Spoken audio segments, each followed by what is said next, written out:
Hello, and to whom this may concern.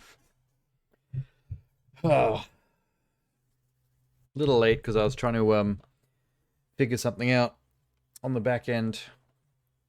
I was fiddling around in the settings on Twitch, trying to figure out some stuff. That's all. There's a few things I'm a bit confused about how they function, but whatever.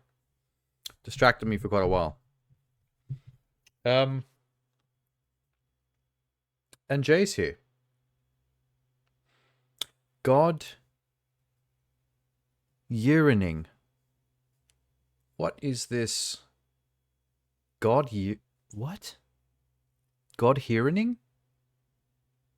I've never heard that before. I mean, shouldn't it just be Happy Halloween? I mean, that would... Well, it just passed, but still. God heavening. I've never heard that before. I don't like how this light is now... Where? This light on the edge is now poking through.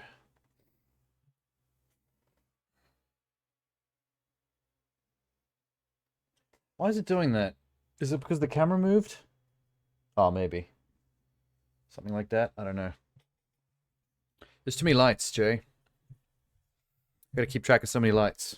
There's one there. There's one here. There's one there. There's one down there. Good heavens. Or God heavens. As Jay would say. Headphones. It's still too warm to actually go back to Oodie, unfortunately. I really want to, but also don't want to sweat to death.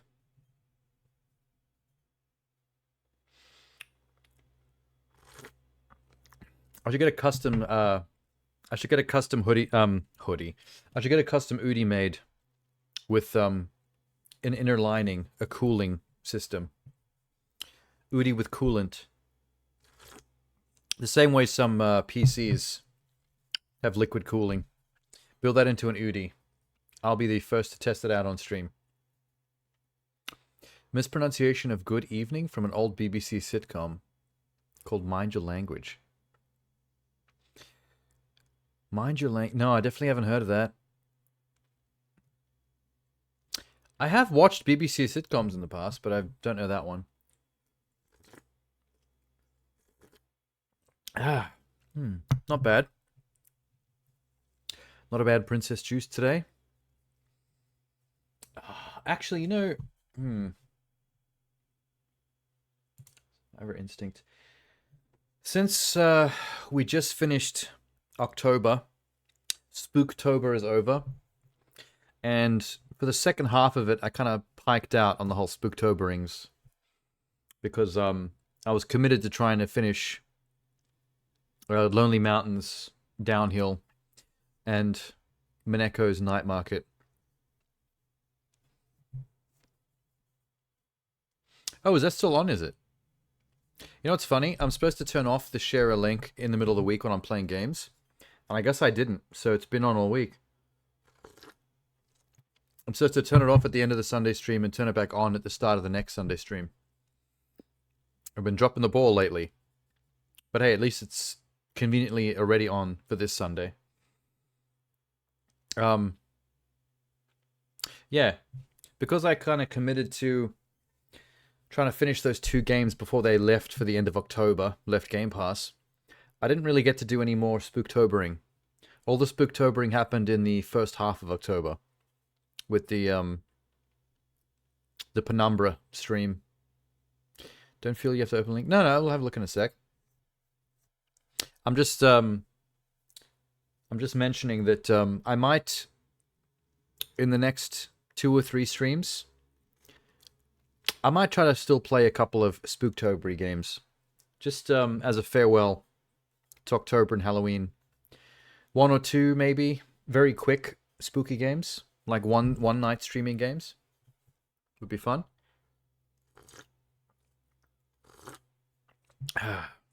Also, maybe tonight I'll have a look and see if there's any gaming and movie related spookies that I can have a look at.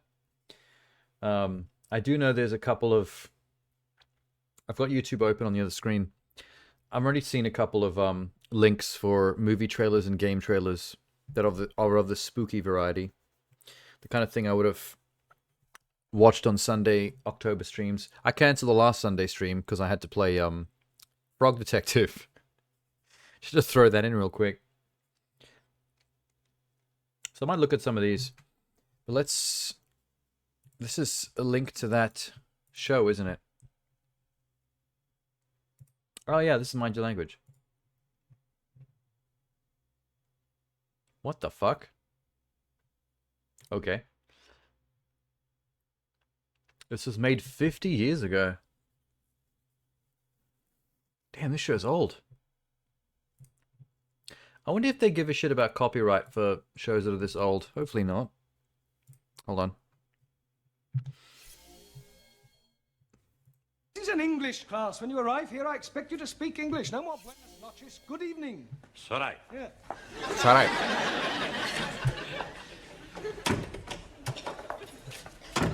Good evening, Senor Brown. Yeah, that's better. Buonasera. No, buonasera. Speak it English. Don't you tell me to speak the English, you great Spanish onion. I punch your head in, you Italian ice cream. Yeah, all right. That'll do. So Now, was the concept of the show mature age students learning English? So it is actually takes place in a classroom for the most part, with adults from different countries.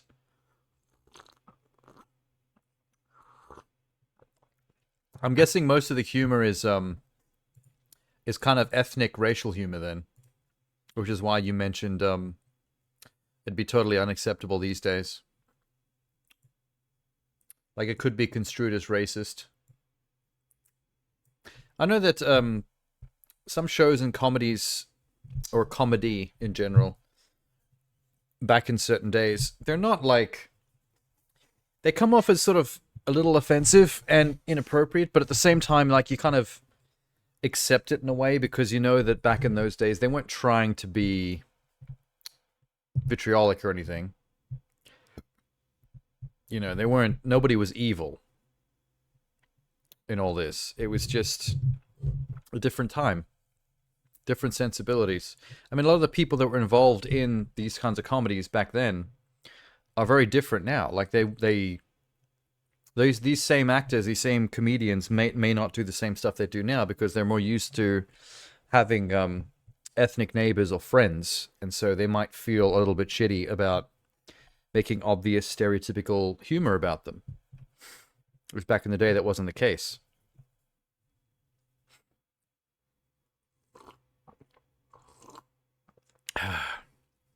I think that's just one thing people have to relax about. Like, some people, some conservatives, they yearn for the days past when they could be shittier.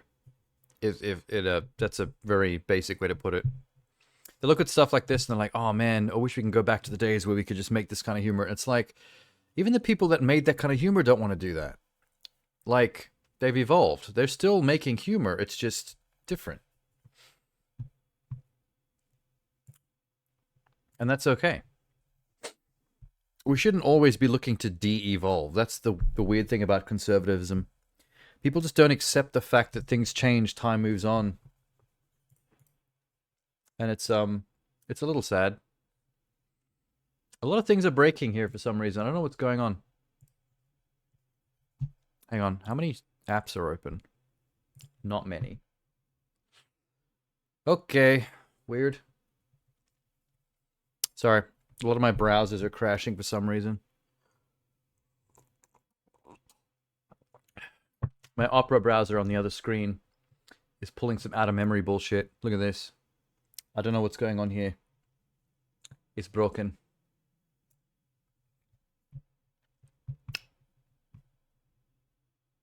Wait, what even is this? What broke? Oh, that's right. I saved a tab for something called Marvel Mystic Mayhem. And now it's out of memory.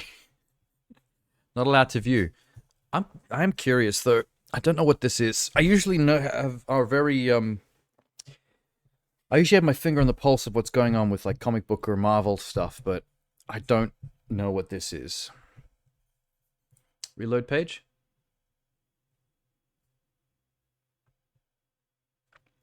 Today? Oh, there it is. She exists. Let me just make sure the audio exists. Oh, this broke. There we go. Okay. Announcement trailer. Look at your Marvel Mystic announcement trailer for the upcoming Marvel superhero team-based tactical RPG on it's a mobile game.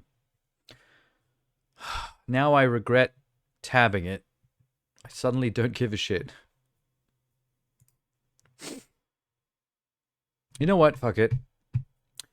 It's a Marvel product, so they'll still make a really cool trailer. The sleep of the innocent. The perfect place for Nightmare to play. Nightmare? NetEase. Ew. I don't like it when I see the NetEase logo. It does not put me at ease. Ironically.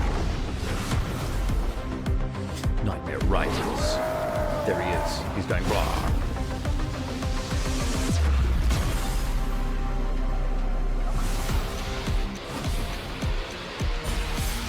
Of course Doctor Strange is headlining this.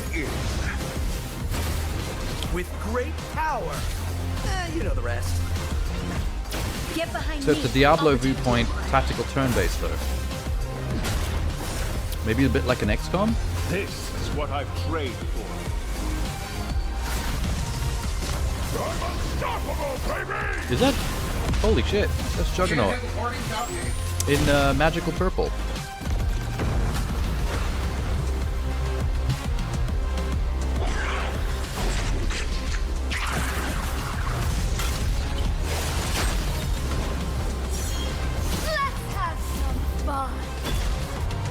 You mortals are so gullible.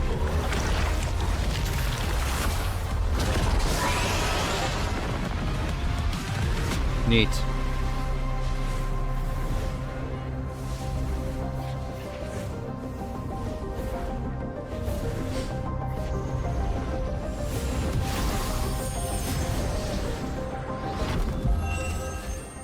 Mystic Mayhem. Cool. Your reality belongs to me now. Don't you usually do your just chatting streams on Sundays? Yes, I normally do.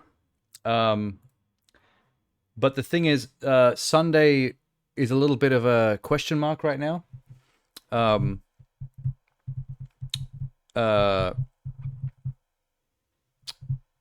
stream I wanted to do, where I was going to play something with a friend, may or may not be able to happen on Sunday.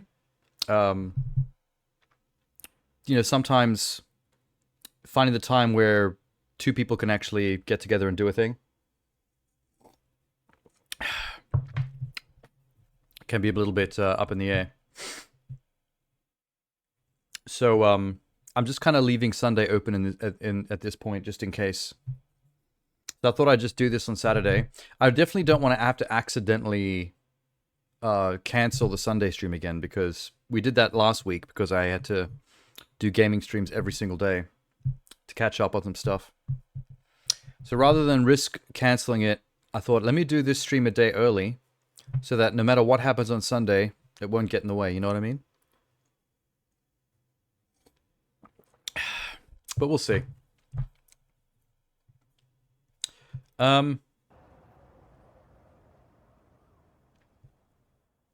Okay. I mean, that looks fine if you like to play mobile games. I mean, I play games on my mobile phone when I'm, like, on a train or whatever, like, random places, but it's not the kind of game I would play. I play, like, OCD busy work games. Like those, combiner games. Like, those merging games, like Merge Mansion. Just things that, are cathartic for OCD people to play. This is the kind of thing I'd like to play on a console or PC, but bigger and more complex. The way they take these kind of genres, these tactical strategy things, and simplify them down to single screen, almost like card game kind of mechanics, it's never appealed to me.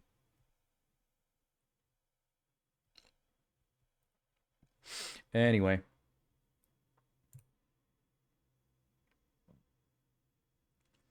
What was the day that I finished? Hang on. I'm a little confused right now. It feels like I played... Let me just check something. Blah, blah, blah. Broadcasting. Mineko's Night Market, 31st and the 1st.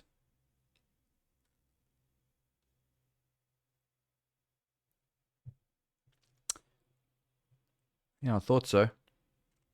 For some reason, it feels like there's been an extra day that's happened since that last stream I did of Mineko's Night Market. I don't know what that's about. In my mind, it feels like an extra day off has passed before this stream. Weird.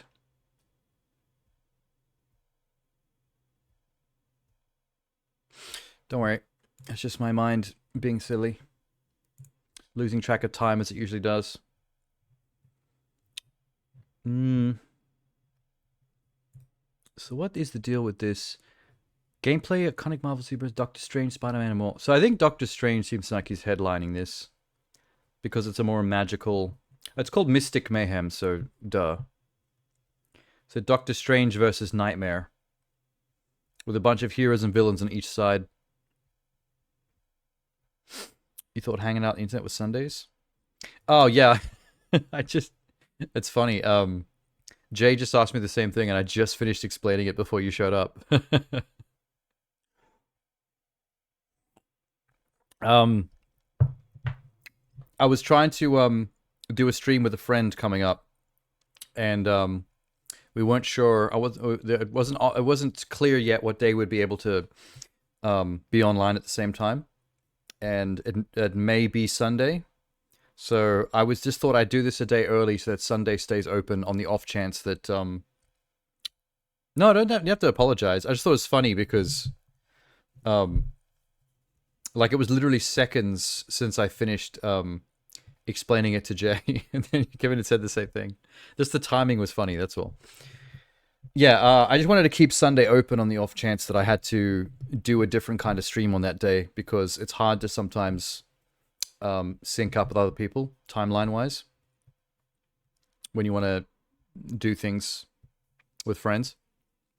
But the other thing is, I also don't want to risk canceling a Sunday stream. Like, if it's hard to find the right dates and times to stream with other people sometimes. So I would tend to prioritize that if I can manage it. But I also don't want to cancel another Sunday stream, because I canceled the last Sunday stream because we had to play every single day to catch up on a bunch of games before the end of October. So I was streaming every single night, so I couldn't really afford to do a Sunday stream. I had to get a lot of stuff done. So if I had to cancel another Sunday stream 2 Sundays in a row, I feel like that would just be... I'd fall behind on too much stuff. Anyway. I'm disappointed that was a phone game. Boo to that.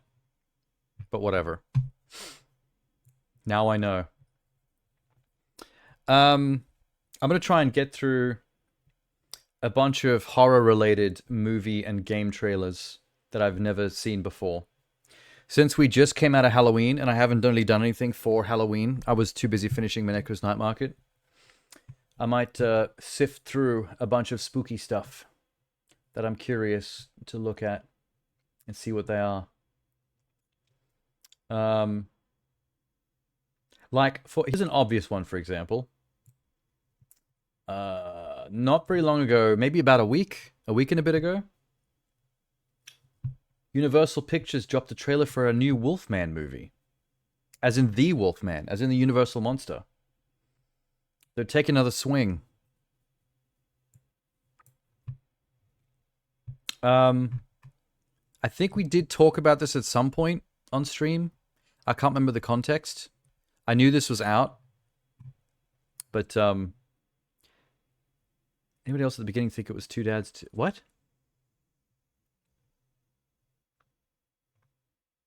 What is the deal with this? Is this not part of the... From Blumhouse and writer-director Lee Wanell?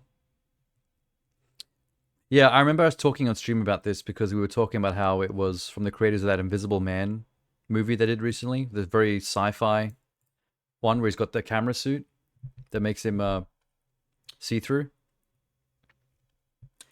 So they're basically going from Universal Monster to Universal Monster doing updated takes, but they're not making like a combined universe like they were going to try and do with that Dark Pictures thing. Tangential horror? Put it in with the link thing so I don't lose it in the chat. It'll send it to my request queue in the other window. Ooh, what's this? Black Doves? No, don't get distracted. Wolfman.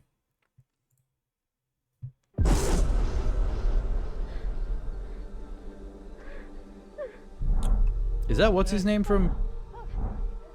No, it's not him. Ginger? Ginger, are you okay? Look at me. Look at me. Charlotte, are you hurt? Are you hurt? Are you okay? Hey, we gotta get out of this thing. I thought that was Jon Snow for a second, the Jon Snow actor. Climb up through the window right there. You can do it. You'll be okay. You okay?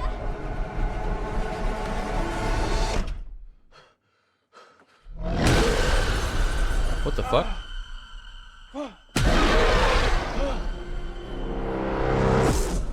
Wait, if you get scratched by Run. by a werewolf, do you become a werewolf?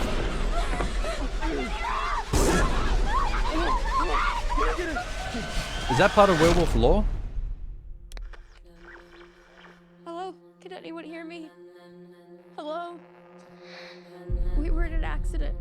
Daddy, are we gonna die? No, it's my job to protect you. He looks so much like We were attacked. Jon Snow's older brother. Kit Harington, I that's think his name. my husband was infected. Mike. Mike. Oh, sick. Mike. What an effect. And all you have to do is turn off the lights. Daddy, I didn't know that you can contract Daddy. the What's Lupin wrong with disease, the curse, He got sick. by getting scratched. What is happening to me?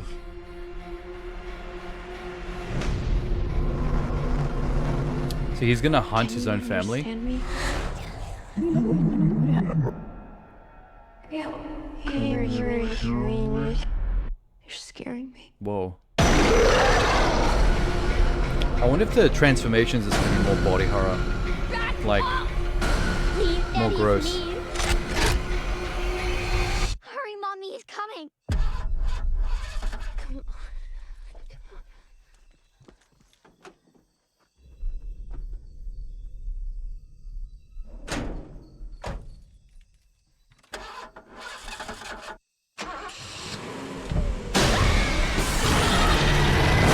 it's a werewolf. This trailer feels long as fuck. I don't know why. It wasn't the most convincing trailer in the world, but the idea of that it might be a little bit more body horror take on what it's like to transform into a werewolf is interesting. The one thing I don't buy, though, is the setup of the characters. The dad, the mum, and the daughter, right?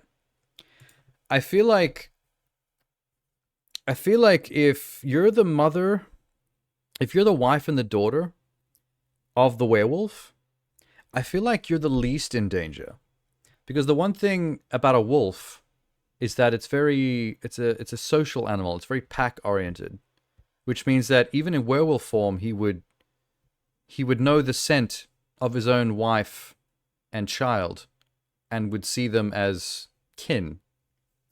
So if anything, the werewolf shouldn't be a threat to the other main characters. Because the trailer's playing it off like the mother and the daughter are the characters we're supposed to be fearing for, like the main characters, the ones that we're cheering to survive. But I don't buy that the dad in werewolf form would actually be a threat to them. I feel like from a script perspective, I don't really understand that. I mean, it doesn't mean they can't just write it so that that's not a thing. Like, oh, he turned into a monster. Monster's going to kill anybody. That might be how they're treating it, but I don't think that's very... I don't think that's very clever. It's not very cerebral take on werewolf lore. Scratches do infect. Oh god. So it's a lot like it's a lot like zombieism. It's like warehouses. If you scratch one in the full moon, you turn into an Amazon delivery center. What the fuck? So specific. Oh no, the link thing I was talking about was the share a link channel point redeem. Because redemption requests go in like a redemption request queue on my other screen. Kind of like when people request a hydrate or a Biscoff. It puts it in this list that I have to actually click accept on, so I can tick them off the list and mark them off as I go, so I don't miss anything. Werewolves. Yes, I don't know. This is a 50-50 for me. The trailer's okay, but nothing really that intriguing. Not like as interesting as I thought it would be. And I do have a lot of questions about the logic of this story. But maybe the stuff I'm asking about actually is a thing in the story. Like when you see the film, maybe that actually becomes a plot point. Maybe partway through the movie they realize that they're not really in danger. Like he's being scary, but he's not actually trying to kill them. In fact, maybe a lot of the times they thought he was trying to kill them were just misunderstandings and he's trying to protect them from other things.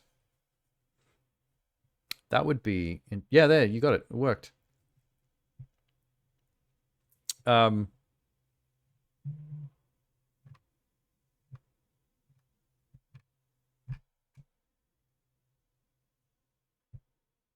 Hang on a second. Wolfman. I saw something a second ago that interested me. Interested. Good English.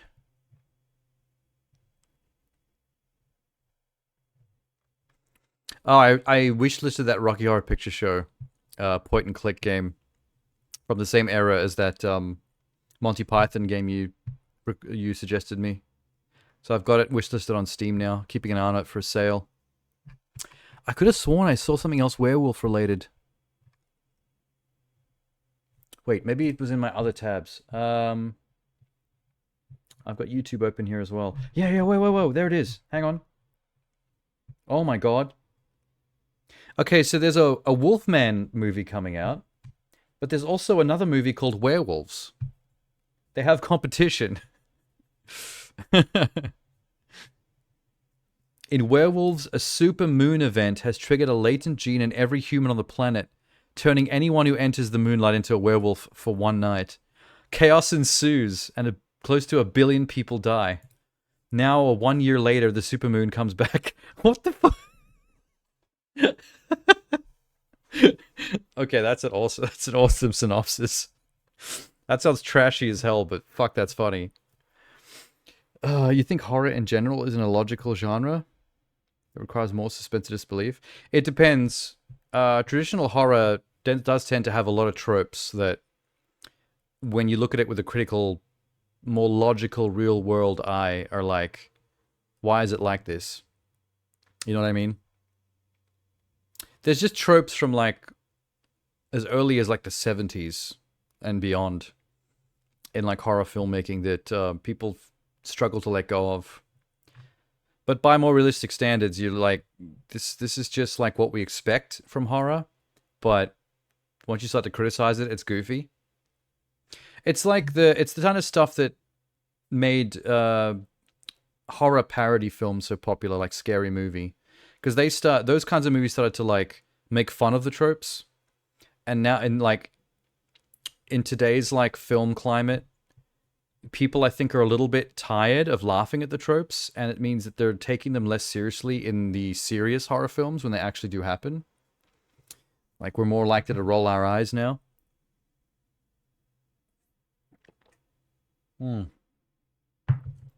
Alright, werewolves. Supermoon time.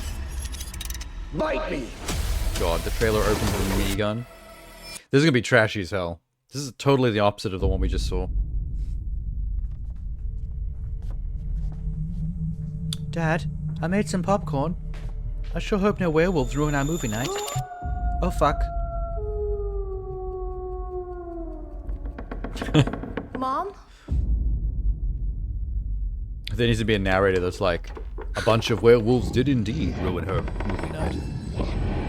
They're right there in the dark. Run. Oh fuck. Just chilling in the kitchen.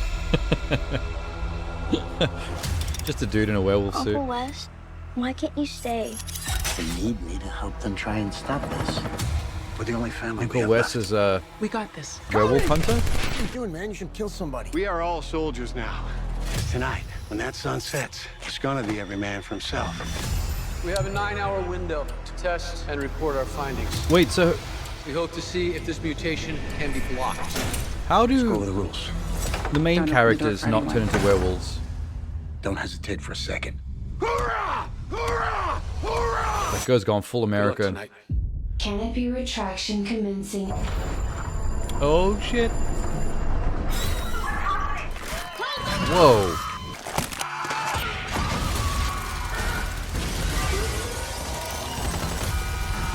God damn. They're going all out with the werewolves. It's kind of horrifying. No more guns, no more guards. Those things are coming for us.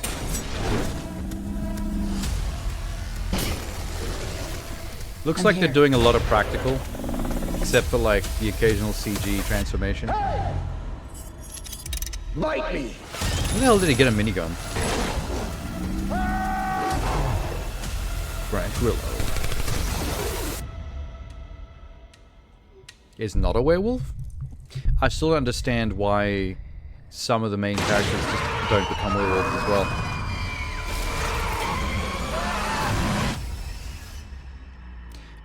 The synopsis seemed to suggest that any exposure to the supermoon will turn anybody into a werewolf. So how are the main characters out and about fighting werewolves if that would turn them into a werewolf as well? That's a bit odd. Unless the whole point is they stay indoors and don't let the moon touch them.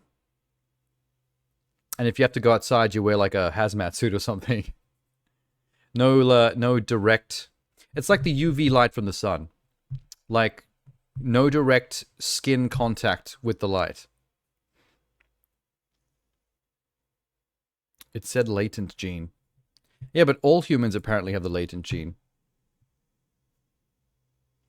So, are they just arbitrarily deciding whose latent gene is triggered by the supermoon and whose isn't? So the main character is just lucky that they're not turning?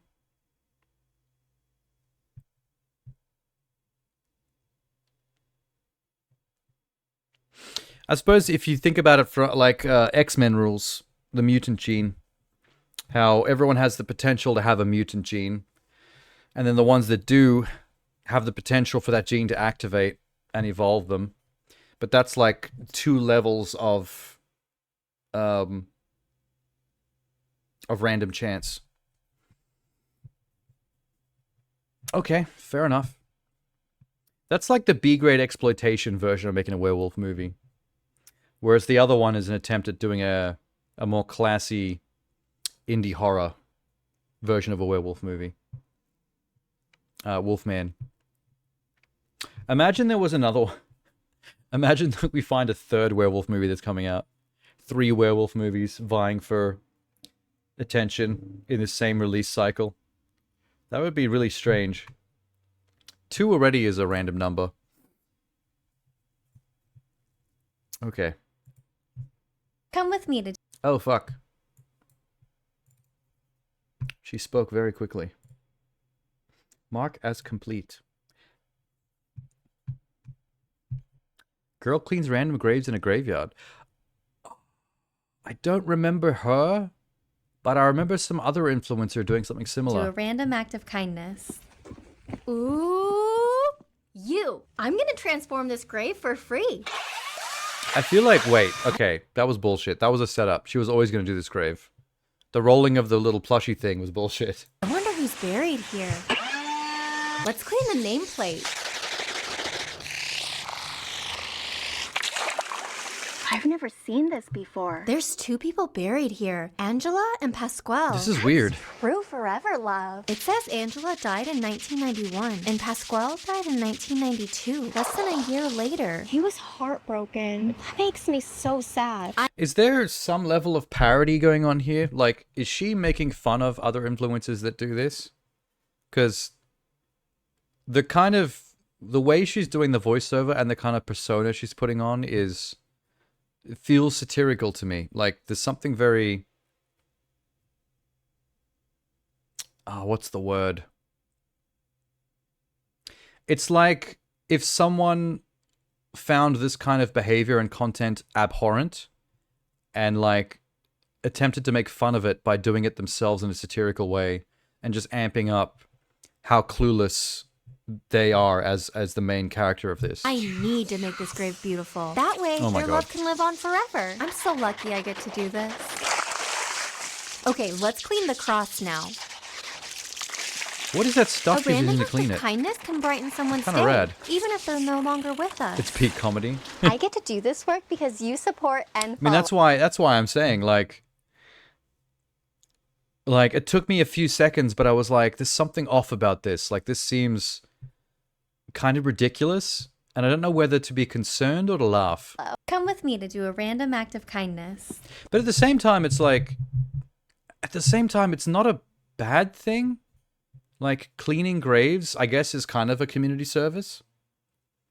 So, I mean, I can't fault her for that, but, like, I guess using the burial sites of other people's loved ones for cheesy influencer content points is probably the part of this that's probably what makes this feel icky. and what makes it so, like, hilarious. What do people in the comments say? She's the nicest psychopath ever. Yeah, see, that's why it's funny. That's the vibe it gives off.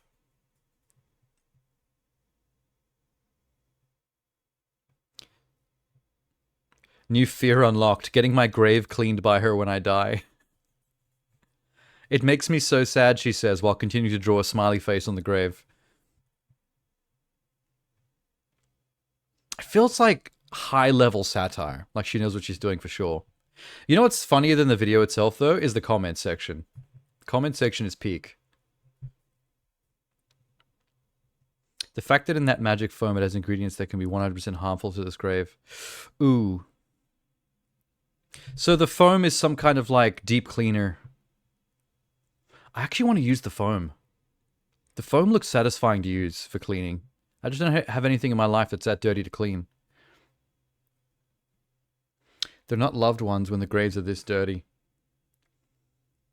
It depends, like, it might be the grave of someone who doesn't have anyone left alive to take care of the grave. You know what I mean? It's illegal to clean a grave without permission from the family. That sounds about right. I do feel like that's the only icky part of this. It's like, if you contacted the family or someone related to the person who owned the grave and wanted to clean it for them, that seems like a noble thing to do. To just go around randomly do it for your TikTok account while playing your goofy, ditzy blonde character, that's the part that's like, ew. The other grave she didn't clean will haunt her.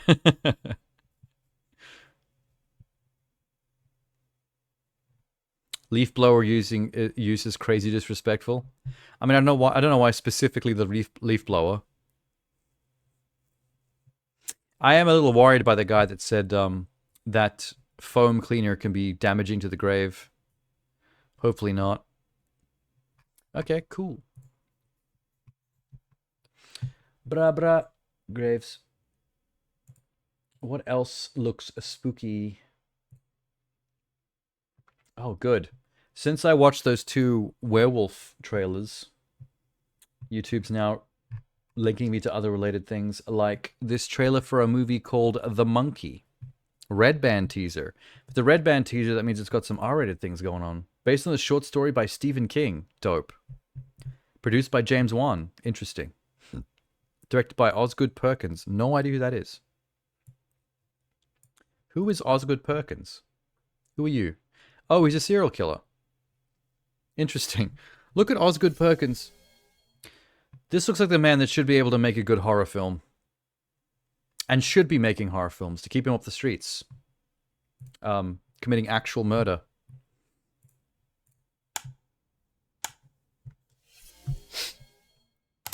For the longest time. I've read a lot of Stephen King short stories, but I don't remember one called The Monkey. For the longest time, there was nothing. A new trip from... What do you mean a new trip? But then, it appeared. Oh, he did Longlegs. A beast not from this earth. Interesting. I did not realize that was that person. The ones who deserved it. The ones who didn't. What the fuck? And everyone in between. Whoever controls it controls life and death. Hey, it's got that actor from those deaths are really fucked up. Holy some of those young adult novel movies. Everybody dies. What's the sci-fi young adult novel movie that got like 3 or 4 sequels? About the cliques in society. You're separated between like the jocks, the nerds. It's also the D, I think. Had the girl from The Fault in Our Stars in it.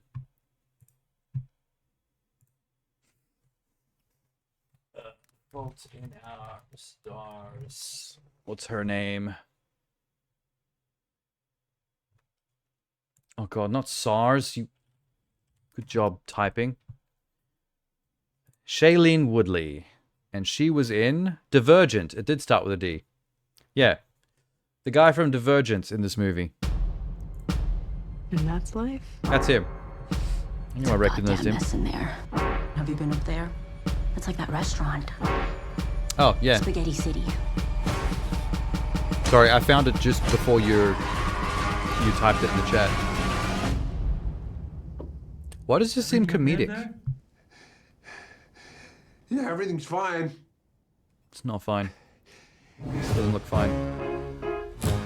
Come on, baby, let's have So Stephen King made a horror movie about those little cymbal clanging monkeys, but I can't tell what's happening. And the trailer made it seem like a black comedy. There's no synopsis under the trailer video.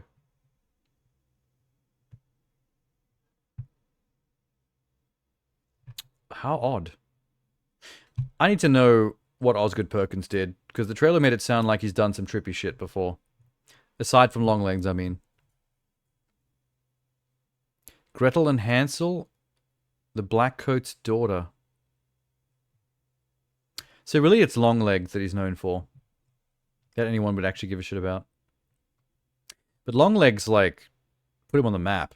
People are all about Longlegs, man. Good to see Divergent guy getting work too. I don't know him from anything but Divergent, unfortunately.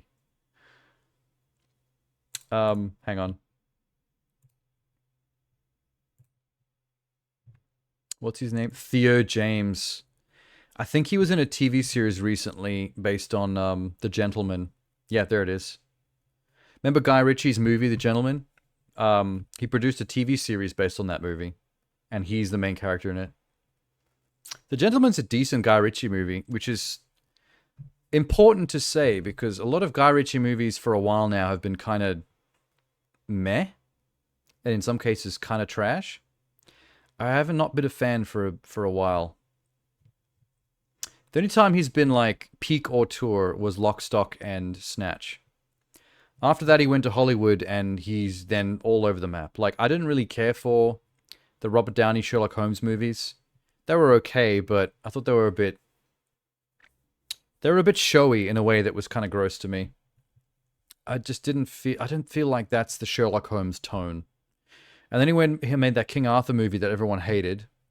That was bleh. He did Revolver, which was a universally panned, badly reviewed movie, but it was interesting. Like, it was experimental. He was doing something kind of out there with that movie. Which I respect. I don't think it's a good movie. It's not boring. It is worth watching regardless. To see what he's attempting to do with the movie. And it's even more interesting reading up about the movie after you've seen it. How it came to be. With him getting into the Quran and stuff after marrying Madonna.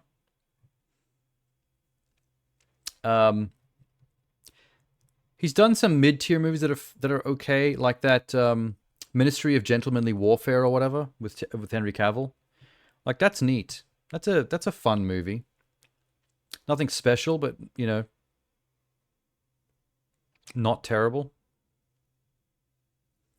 A lot of the movies he's done with Jason Statham in Hollywood have been kind of meh. Like that that heist movie, Fortune something. Like, that was pretty forgettable. It even had Aubrey Plaza in it, but playing a very tropey character. So she was kind of wasted a bit. Hugh Grant is the one that saved that movie. That movie's worth watching for Hugh Grant alone. Only. That's the only level I'll recommend that film on. The Hugh Grant factor. Oh, Wrath of Man was bad. Far out. That's the main... Okay. That's like a full-on action movie that Guy Ritchie made with Jason Statham. And it's... Oh... I saw that at the cinema. I can't remember in what context. But I think I had a free ticket. And that was the only thing showing that was worth going to see at the time. And I was curious. And boy, did I hate that shit.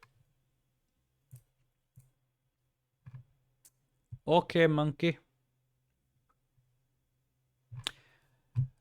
I don't know if I like or dislike the fact that it doesn't explain itself much.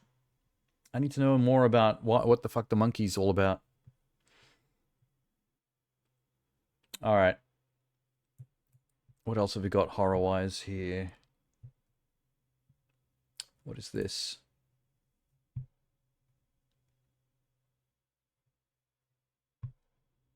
Busted?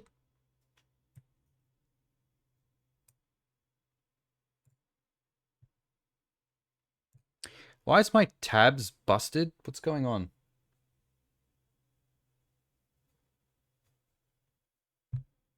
Oh, I don't like this.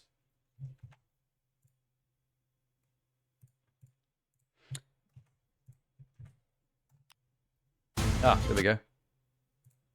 Okay, is this a horror movie? Your Monster. I mean, it should be.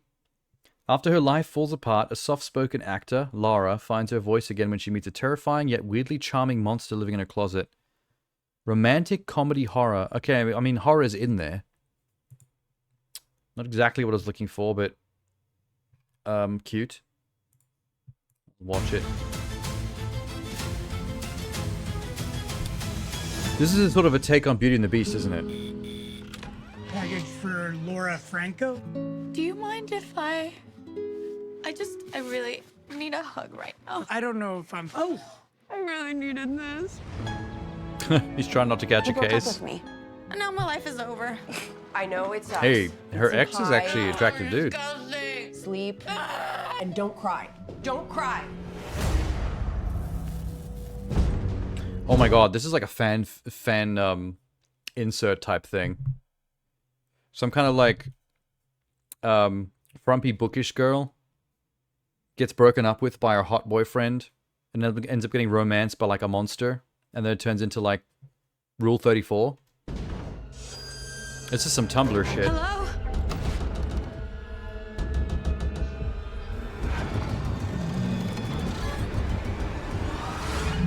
I thought the monster was actually going to be a monster. What's up?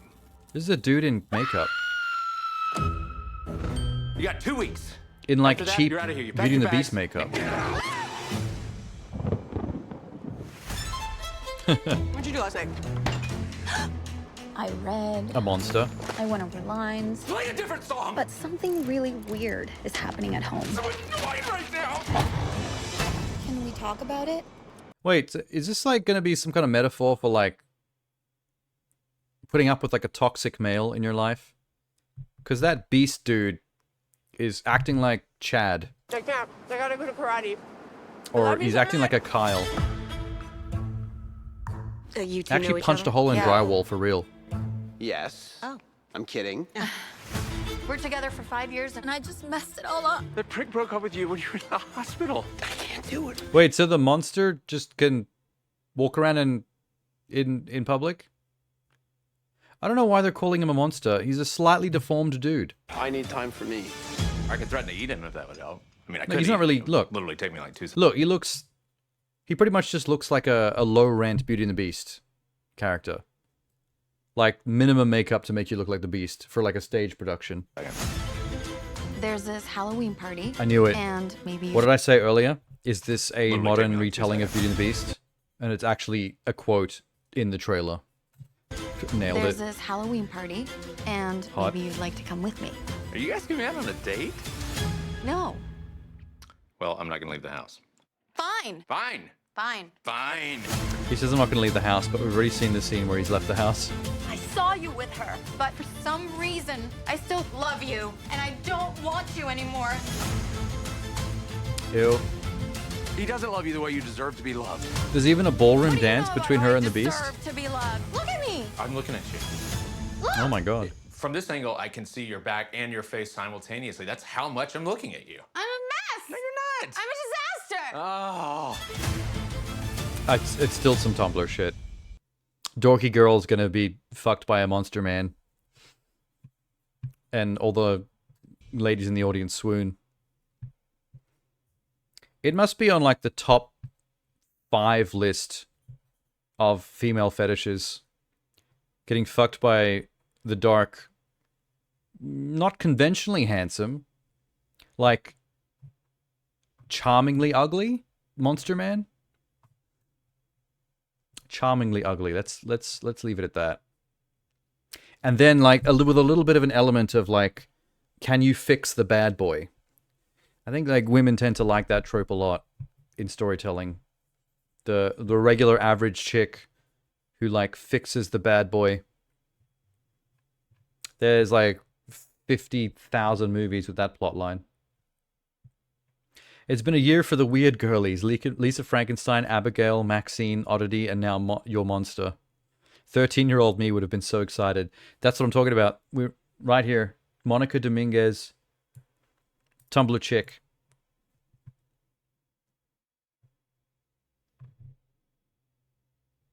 That was interesting. I mean, that was less horror than... I mean, it wasn't horror at all. I don't know why they call this a romantic comedy horror.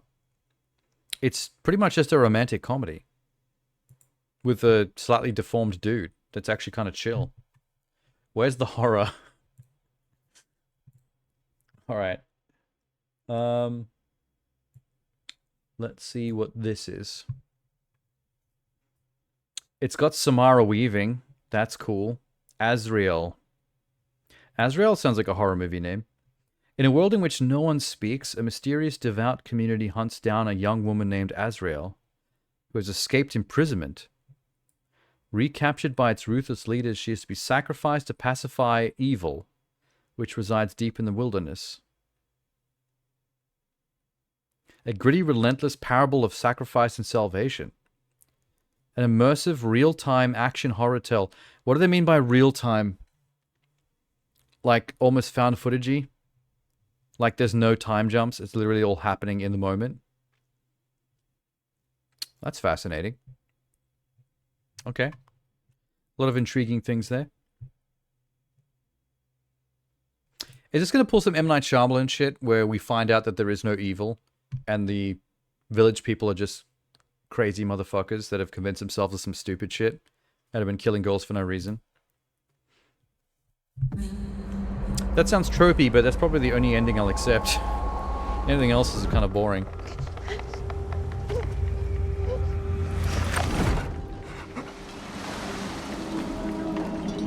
I feel like Samara Weaving has done enough now that we should probably stop referring to her as not Margot Robbie. She still can look remarkably like Margot Robbie in a kind of a crazy way. When I first saw her in, I think a teaser trailer for, was it Ready or Not? There was like a moment where I actually thought that was a Margot Robbie movie. But Samara Weaving is dope. Like, she's a good actress. She deserves her own spotlight, I think. And she's got really good eyes for film.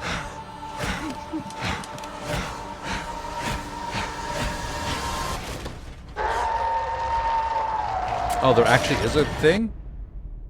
Right off the top? It's probably some dude in makeup.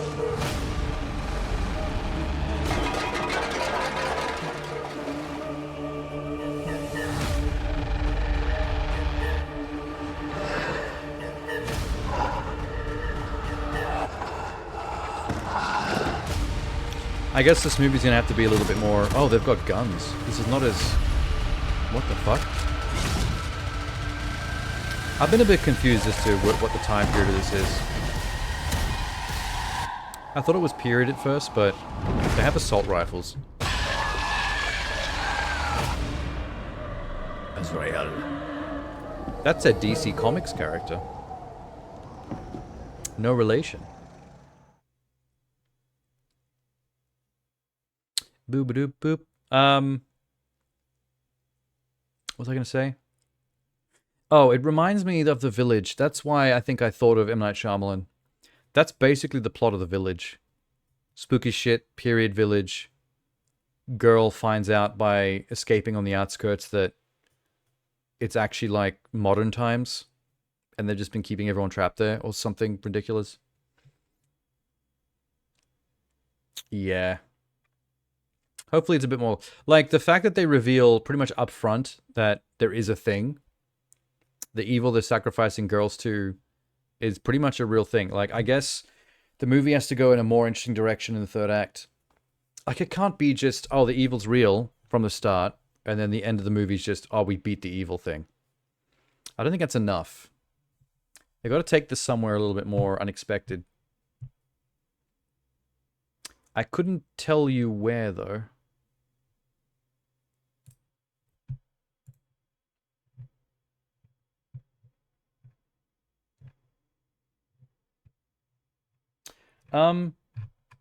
Quick question. Didn't we watch the trailer for The Occultist? And why can't I remember? It's a video game. Hang on, let me just double check this. It's the pendulum. Is that all? Oh, yeah, now I remember. It had the house and everything. We watched this on the last Sunday stream we did. Not last week, the week before. I remember nothing from this trailer. That's not a good sign.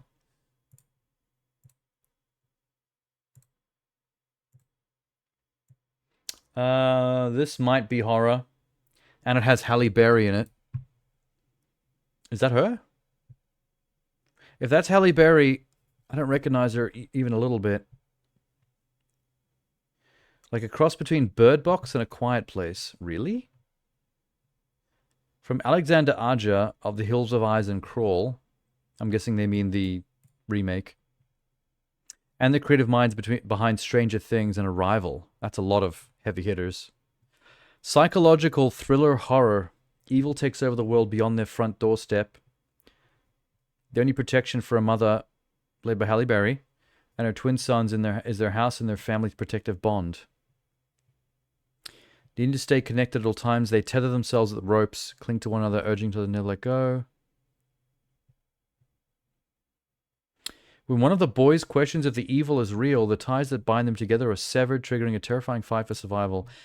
This reads like metaphor, not like actual plot. I don't really understand what they mean by half of that synopsis. Okay. Y'all ready? Never let go. Never let go. Never let go. Let go. So the being tethered together is Life's literal. been hard on you boys since the world ended. But Dog. remember, one touch without a rope on is all it takes. Remind the house why we deserve its protection. This is so bizarre. Blessed house of ancient wood. Sheltered Oh. to the pure and You know, okay, let me pause this for a second. This is reading a little bit like Mum is all about some really specific superstitious shit, which may or may not be true. Like the house is some kind of holy site that protects them, and as long as they're connected to the house via a rope, they're safe. Which sounds like old wives' tale fable type shit. good.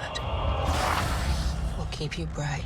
But also probably a metaphor for keeping ties to your family, your generational bonds. Say it. Oh, blessed is the house of ancient wood, sheltered to the pure and clear. I think Halle Berry might be crazy. Will keep you bright and never wrong. Heaven is here within our home. Say it! Keep you bright and never wrong. Heaven is here within our home. This is actually really intriguing. We're the world now. It's like an art film layer of intrigue to this movie. I feel like a lot of the ideas in the script and the visuals and stuff are going to be actually really interesting. That was cool. Okay, that took me by surprise a little bit. I'm down for that one. And also, I haven't seen Halle Berry much in a while. Good for her. Yay, Halle Berry. The twist, it's all in the mother's head. I mean, that's... I feel like most movies that are thrillers or horror movies nowadays, there's a high likelihood that whatever seems to be happening might just be in the main character's head. That's been an ending trope that's been way too common. Oh God, I'm thirsty tonight. It's been like one of those rare nights where I actually finished the bottle of water. I don't normally drink this much. And I've finished the coffee as well. I can see now why people comparing this to Bird Box. There's something about the vibe that's very Bird Boxy. I really enjoyed saying the word Bird Boxy. Okay.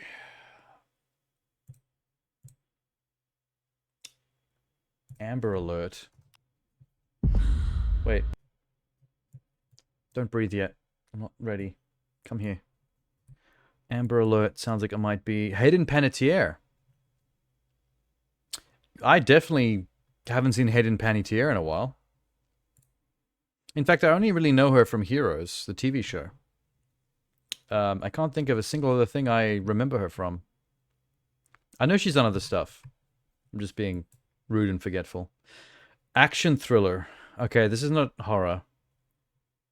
Oh yeah, Amber Alert is that thing in America when a kid goes missing, right? That's a very specifically American thing. Like, everyone gets Amber Alerts on their phones when there's been like a local abduction or something. Okay, so thriller then.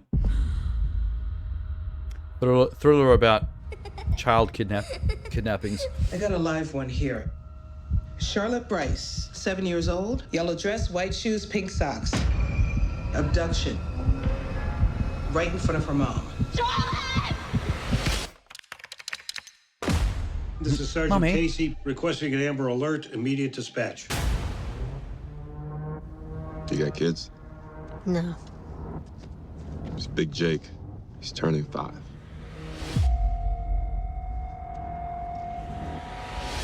Oh, I hate these. Oh, there's the Amber Alert. Hey, look at that car right there. That would be weird to just get these automatic 911, what's your emergency? pop-ups on your phone about I missing think I children. see the car from the Amber Alert. Get closer. Oh, wow. We saw her. You saw Charlotte Bryce. We're trying to catch up to him. We're doing like 100 miles an hour. If he sees us, he could do something crazy. So random civilians are playing hero The closest available by unit is chasing half the an Amber hour Alert away. kidnapper. I've lost signal. Are you calling them back? Are they coming? If we don't find him, she'll be gone forever. We need to exercise extreme caution. This creep is armed, and they're not. They're down there. This black man is like, I can't believe what this white woman's getting me into. What is this? The pitfalls of having a white girlfriend. On the door.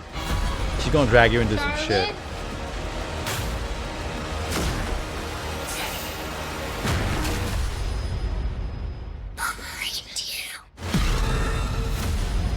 It was a creeper.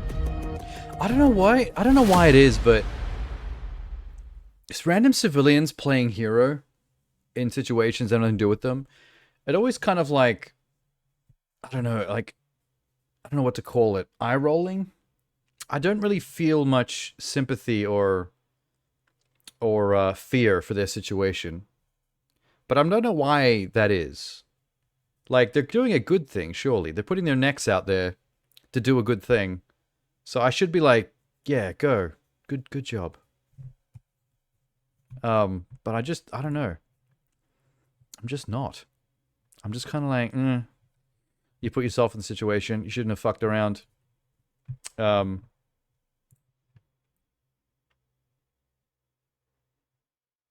She better give him one hell of a 5-star review. Oh, I missed that part of the fucking story. I must have been talking over it. The black guy's just a Uber driver that she dragged her Uber driver into some crazy shit. Oh god, that's even worse. I don't know, that's just really funny to me. Alright, that's more interesting than if it was just boyfriend, girlfriend, or husband, wife. Not bad. Okay. Bloop. What is Frankie Frico? After calling a late-night party hotline that promises out-of-this-world fun, uptight yuppie Connor Sweeney must battle the pint-sized forces of evil unleashed through his phone line. Led by a maniacal rock and roll goblin named Frankie Freaker. Alright, wait. This doesn't sound like horror. This sounds like B-grade horror comedy. Okay, so a rock and roll goblin leading a bunch of toys come back to life. Neat. Please be awesome. Connor had it all. Did he? The perfect job. Man. Hey. Oh, this is weird. The perfect girl. You look like a movie star. What the fuck? Which one? Gary Busey. The perfect life. You know anything about this Frankie Freako guy? He's like a little gremlin that likes to party. You shouldn't call numbers like that. That's a good line.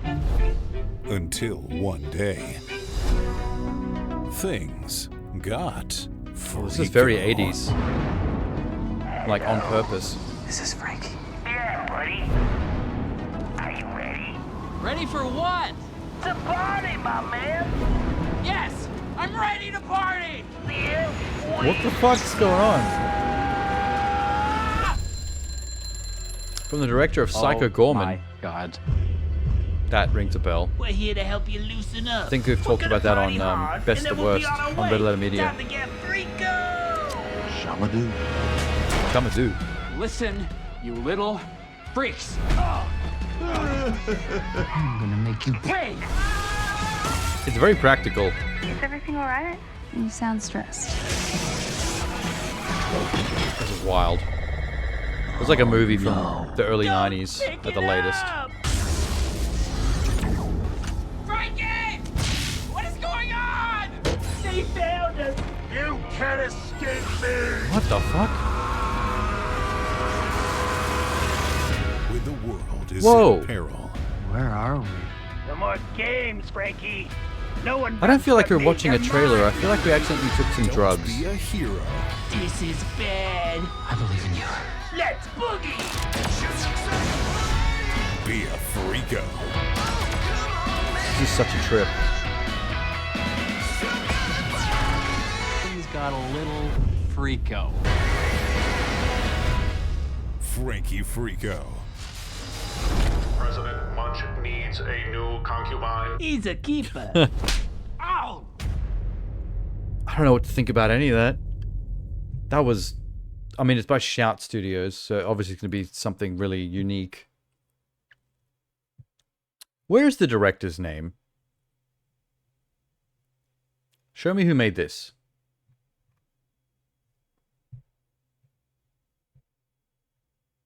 They should release this on VHS for the ultimate viewing experience. 100%.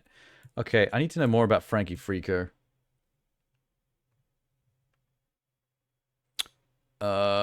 Where the fuck is the director's name? Did nobody direct this? It's usually right here. There's the cast. Sure. IMDb. Steven Kostansky. Written and directed by.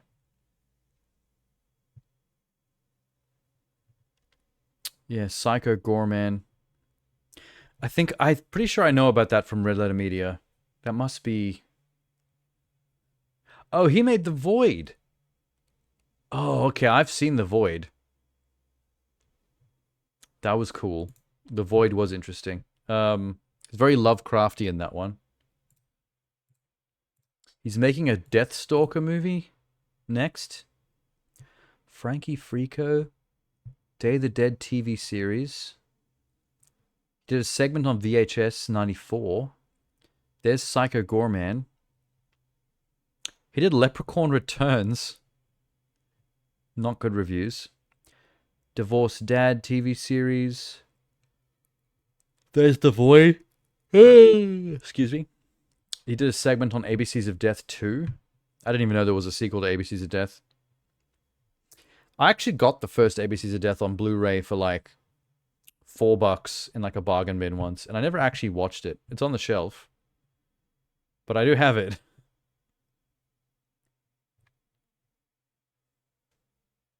This is a fucking trip, dude. I'm gonna hang on to this trailer for later. I'm gonna show that to other people. I want to forget. Dun-na-na-na-na-na-na. That does look interesting, though. Once again, not exactly horror. Okay, what? This link is still not working. That tab I pulled up. Is that a maggot? Hey, there we go. Matthew Lillard. Wait, what is this that I just found? A Sweet Treat Never Hurt Anyone, right? Premieres on Prime Video by Blumhouse. Oh, it's some kind of reality TV show or game show with Matthew Lillard hosting that's horror themed. Killer Cakes. I think it's a reality TV show about people making horror themed cakes with Matthew Lillard judging them. Why do I have a lisp tonight? Matthew Lillard. Lillard. Is that a maggot? Eat it. I'm like, please God, let that be raspberry sauce. Matthew Lillard's having fun. We've invited the best cake artists in the country. It's all about the details. To build so just cakes that will make our judges Give me that hatchet. gasp. Oh! This is an example of the type Whoa. of cake that you'll be baking. Oh, that's a real person's head. Two of the hottest special effects artists in the industry are going to help execute their terrifying cake creation. So, the contestants are mostly bakers, but they're going to be teamed up with special effects artists to make, like, creatively horrific cakes. It's a cool idea for a show. Let's make it bleed. The cakes will be judged on their taste.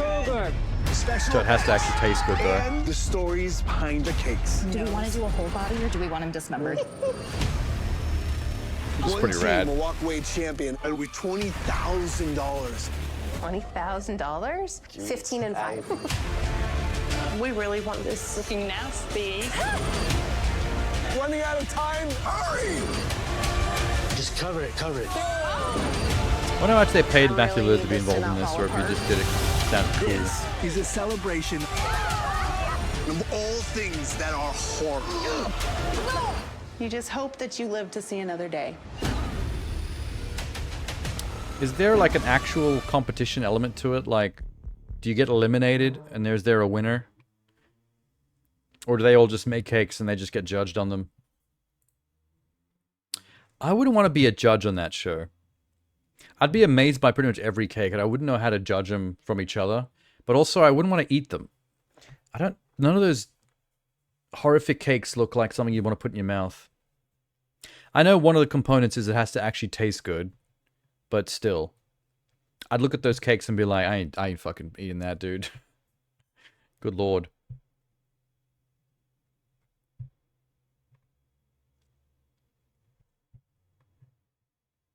Everyone in the comments is just talking about Matthew Lillard. I don't know why I find saying his hard name so difficult. My tongue just doesn't want to do it.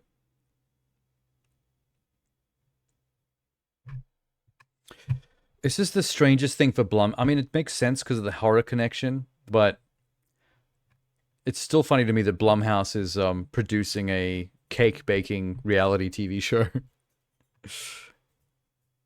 Even with the horror connection.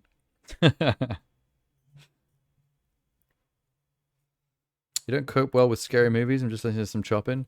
Unfortunately, we haven't seen any scary movies in the last half an hour. Everything I've been finding has been romantic comedies, cake baking competitions, and at most thrillers. I think I've run out of horror films to watch trailers of, but that's fine. The cake one was cool. Oh, I shouldn't have closed it. Wait. I want to send that to somebody. Let me. Oh, there we go. Let me keep the tab aside. Cool. Oh, okay, wait. This is horror tangential, but it's not horror. HBO Max released the first full trailer for Creature Commandos, the first DC property coming out under James Gunn. The team of, let's call them DC superheroes that are all based on, like, monsters. in animated form as well. We have seen a teaser for this before, like a quick teaser, and it looked cool.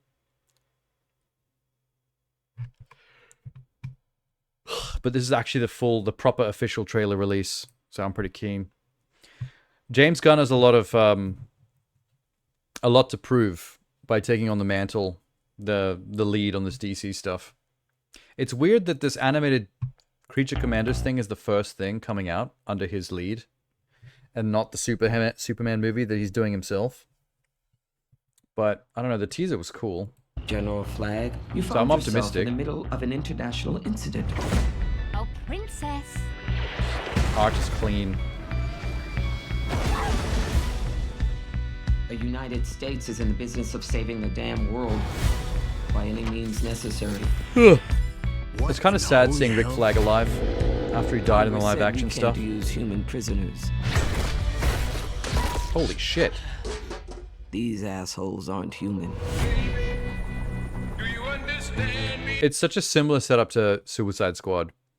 Like, once again, they're supervillain prisoners of Amanda Waller that get released to be used as a team in the field for, like, government ops, black ops. Who is she? We call her the Bride. I was born here. Who's Jason and the Argonauts? It's Dr. Phosphorus. Why are you doing Dr. Phosphorus. That's cool. What is that thing? The Weasel. Hey, Weasel. You know it has what it takes to survive. Weasel It's eats Nina children. Mazursky. Daddy? Last one is G.I. He's the Robot. Guillermo del Toro character, the fish lady. Cheers to the Tin Man. GI bot or something? I know you all aren't exactly enthusiastic about this mission. I didn't realize I had a choice. The Bride is so wanted me to cool. be a hero. Not like that. With a joy that's hard to hide. Until we find out the truth of what's going on here. Who We're is supposed to be that? on the same damn team. G.I. Friend Nina. And you're bound to see my other side. Whoa. Shish kebab. Cool. I don't know what... Whoa. You're always so hyperbolically violent. You need therapy. This is more violent than I was expecting. But I don't know why I didn't expect it. I mean, they're DC villains and monsters. You wanted monsters. You got monsters. Pretty cool. Okay. That made it look even better than the teaser did. He's not a Nazi, GI. Oh, okay. I'm still not entirely sure the names of the actors. It's got some great actors in there, but I'm not entirely sure who's what.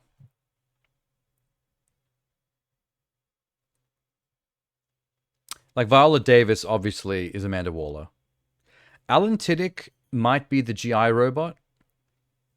But then David Arbor, Sean Gunn... Oh, Sean Gunn is Weasel. David Arbor, Frank Grillo. I don't know which ones they are. It's hard to tell. They're... David Arbor usually is pretty obvious, though.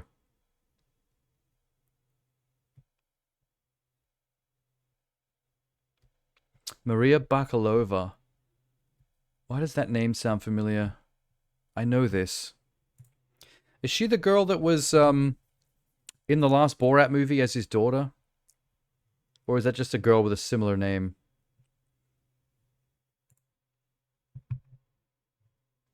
Yeah, it's so... I didn't realize it's going to be super violent. Yeah, someone in the comments said the same thing. It's weird, like, I don't know why I didn't expect it to be that gory, because everything about it screams it's going to be a violent show. The monsters, the fact that they're DC villain prisoners like the Suicide Squad. It's animated so they can do violence and gore a lot easier without it being as highly rated. Like, if you did the same level of gore in live action as something that's animated has, it would get a higher rating. That looks great. I'm pretty stoked. Keen for this.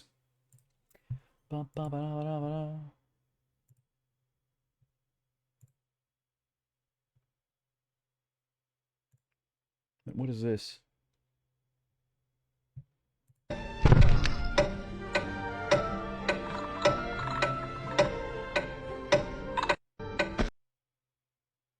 Okay. Don't worry. False alarm. Something else. Okay, let's leave this shit behind, I think.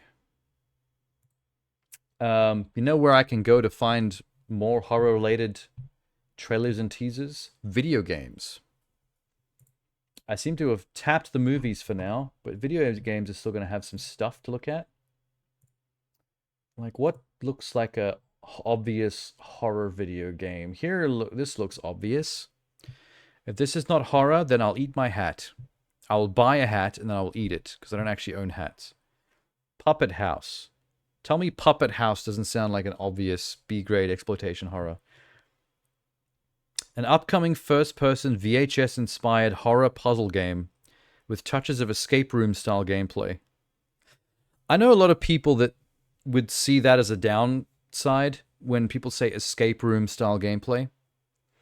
In the same way that people tend to balk at games that have a walking simulator vibe. But I don't agree. I actually really like games with escape room-style gameplay because it's basically the modern version of old point-and-click adventure games. Like when we used to play games like Monkey Island, and we walk around an area looking for what items we can pick up, and then trying to figure out what to use the items on in the environment, or how to combine them with each other in order to enact some kind of obscure, but somehow still logical puzzle-solving mechanic. Escape room-style gameplay in games is essentially the modern version of that. You're just like picking things up, trying to figure out how to use them in the environment to enact some kind of progress. It works particularly well in VR. VR games work really well with that structure. Just moving around an environment, fiddling with things, and figuring out how you might be able to use them to solve... escape the room, solve whatever the thing in the room is. You name it. They don't even have to be room-based, but still, that style of gameplay is usually pretty engaging. The most horrifying movie you ever saw was The Vanishing. Oh yeah, we've talked about that before, actually. I can't remember when and under what context. Probably because we were looking at a bunch of horror stuff. And then I remember looking up The Vanishing to see if I remember what it was, and if I'd seen it, and I had. I'd just forgotten. Okay. Let's give Puppet House a swing. I'm already a bit creeped out by... Okay, I don't know what this is going to be about, but the name Puppet House already creeps me out a little bit, because the idea of being trapped in an escape room style house with a bunch of evil puppets... I don't know if that's what it is, but... But in my free time, I investigate haunted places. That could be freaky. I find solving unexplained cases to be a nice diversion. Right now, I'm about to visit somewhere that recently caught my attention. Wait, did he just say, hang on? Right. I find solving unexplained cases to be a nice diversion. I work as a detective, but in my free time, I investigate haunted places. So he's a detective that gets bored and investigates haunted places in order to try to solve their mysteries. This guy's looking for fucking trouble, I swear. Unexplained cases to be a nice diversion. Right, he's definitely white. I'm about to visit somewhere. This is the most white thing you could possibly do. Oh, this place is haunted. That they can hear very strange noises. People die here all the time. Including Let me check it out. Screams coming from the property of Peter Hill. There have been rumors that Hill's house is haunted. Some people attempted to investigate her on their own. Man, this game would be James Anderson really good in VR. He got frightened by something he couldn't really explain. This is exactly the kind of game that should be in VR. Reported that the light in the house was turning on by itself, even though there was no one inside. He went there again. Faulty wiring? And this time, didn't return. Apparently, there's something going on there. We're gonna get pulled in there. The usual ghost stories. If someone's actually gone missing there, it needs to be investigated. Oh, dude. Going in ass first, not a great idea. Yeah, this house is decently creepy. It looks bigger on the inside than it was on the outside. This is a Resident Evil house. Could it be that Peter Hill himself is guarding the house? I find that hard to believe. So where the puppets at? Puppet? Must be a rational Oh, explanation. fuck me. That puppet was really creepy. That's not what I expected the puppets to look like. Was that a dead body or a puppet? Can't tell.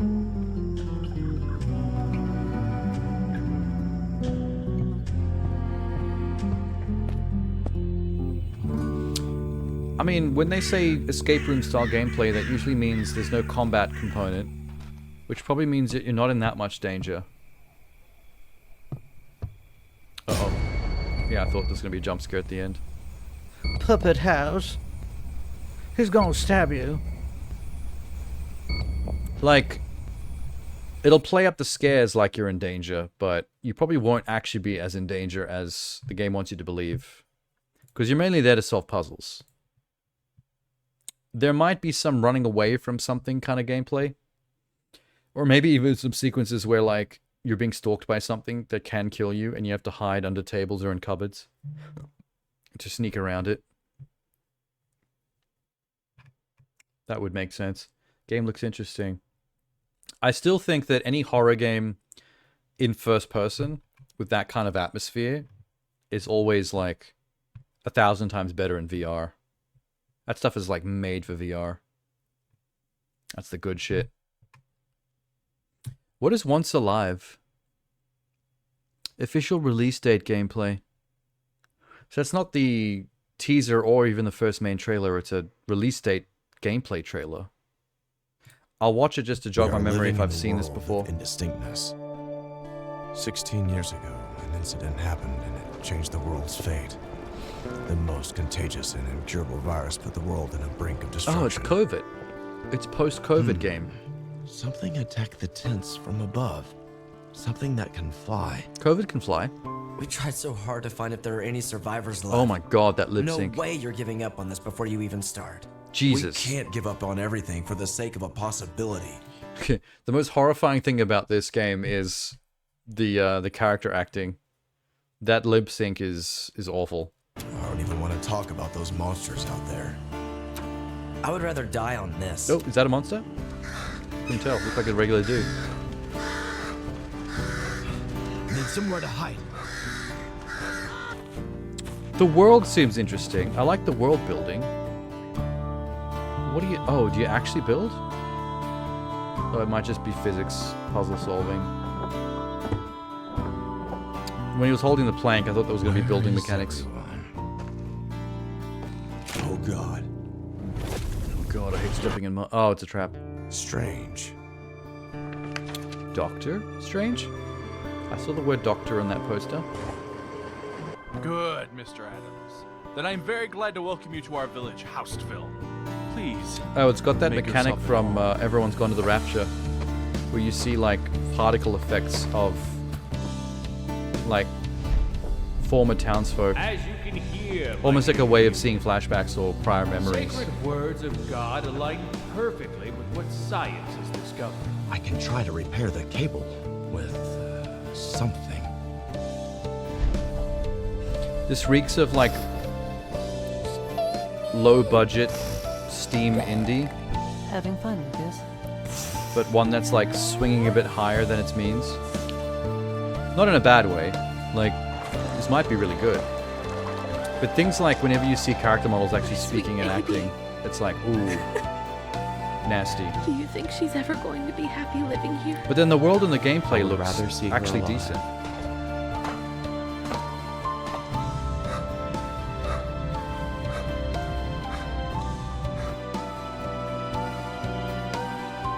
I can feel it, my dear.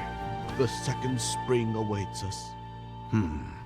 Most of them died at the age of 57. Why? Wow. 57 is a very specific number.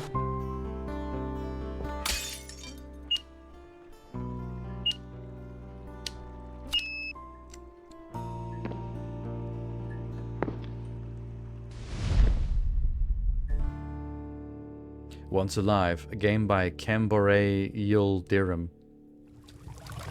Sounds like a one-person operation. Although one-person operations lately have been surprisingly impressive.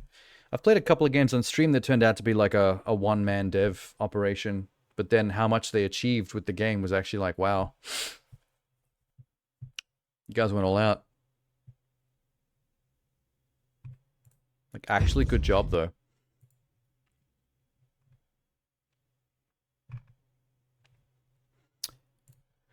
I think if you took out the cutscenes of the characters actually speaking, the character models actually speaking and acting with each other, I think that trailer would be a lot more impressive. I just feel like that bit gives away the actual limitations of that game's scale or budget a bit too much. If it's just the environment gameplay, I think that comes off a lot more impressive. I think it looked good. I just wish I knew more about like what's actually going on in the game. Most of the gameplay was just walking around and poking at things. All we knew for sure was that it was kind of post-apocalyptic, post-disease that ravaged the world, and then what you're doing and why. I don't know. You're playing video game. You're just in the world doing things, solve puzzle to get to next puzzle. I think that's... Well, okay. The trailer did have the title Gameplay Release Date Trailer. So it's not really the trailer that's supposed to explain the plot to you. So that's fair. I guess I won't bother complaining about that. Oh well. Okay, YouTube's definitely dishing up some more games that might be horror related. Awesome. I'm gonna do a quick toilet break though, before I look at more of these. I'll be back in a second.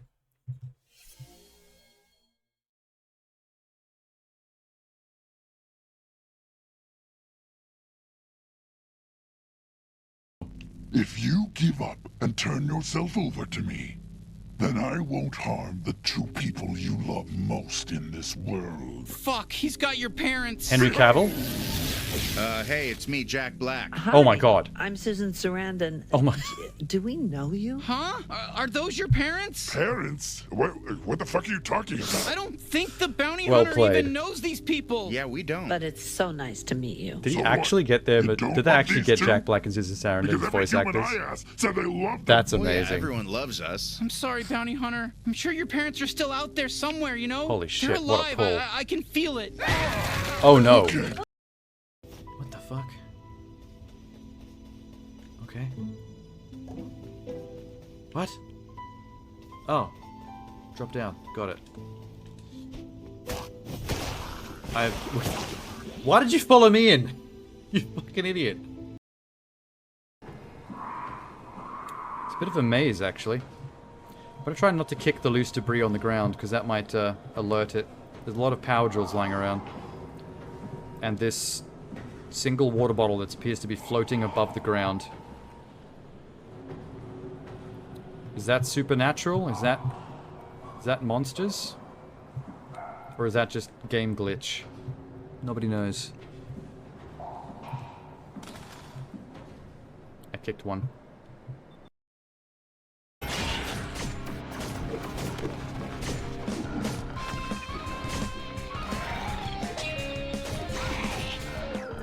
I can't believe I'm doing this. I don't have the time for this. You think it was 400 before? Yeah, this is definitely better. I'm glad I made the switch. It's probably because I've been streaming for like 8 hours that my parry timing is suffering a little bit. Hello. Your eyes are massive. Do god magic for her. Why is she on the table? Is this any way to finish a cutscene, young lady? Get down from there. Good. Where is she going? Flying mount unlocked. Press to open the scene map, then switch. What? Cool. That split perfectly down the middle. This is fun already. That was lucky. What about this? Get Mr. Fredrickson. He's good Oh at my this god! kind of stuff. wait. Holy shit. Please hurry. We have to save Mr. Fredrickson's Please house. hurry.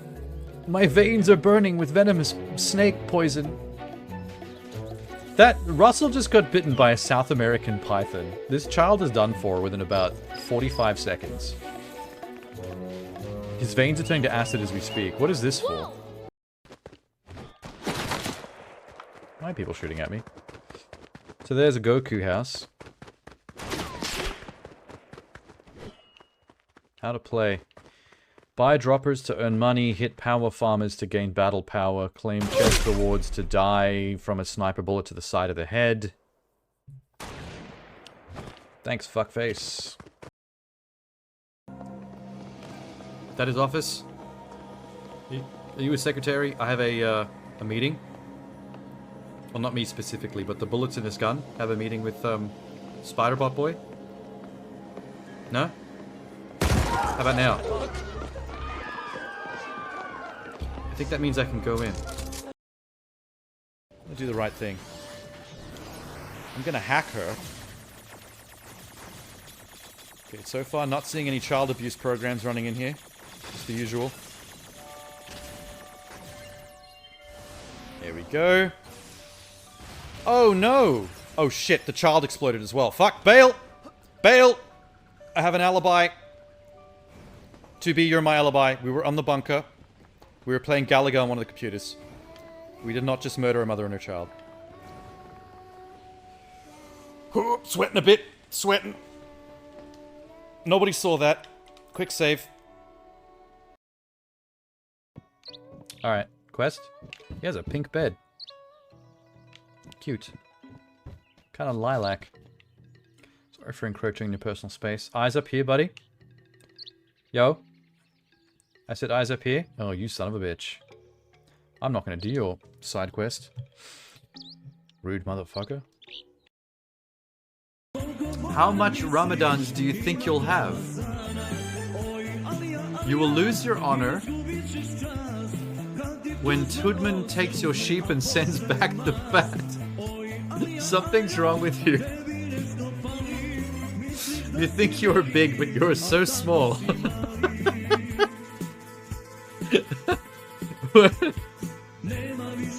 There are no Turkish pies.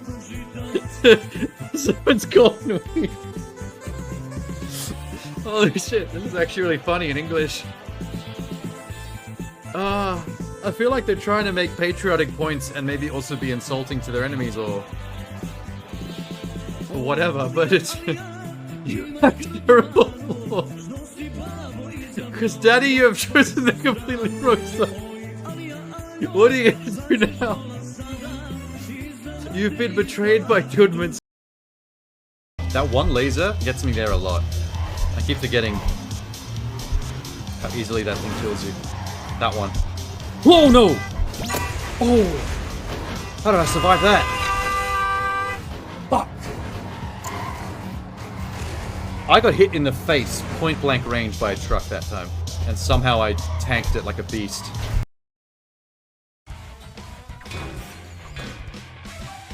I got it. Face the music. That's actually pretty ironic as an ending. He rid the world of spiders, destroying the entirety of civilization. Oh no!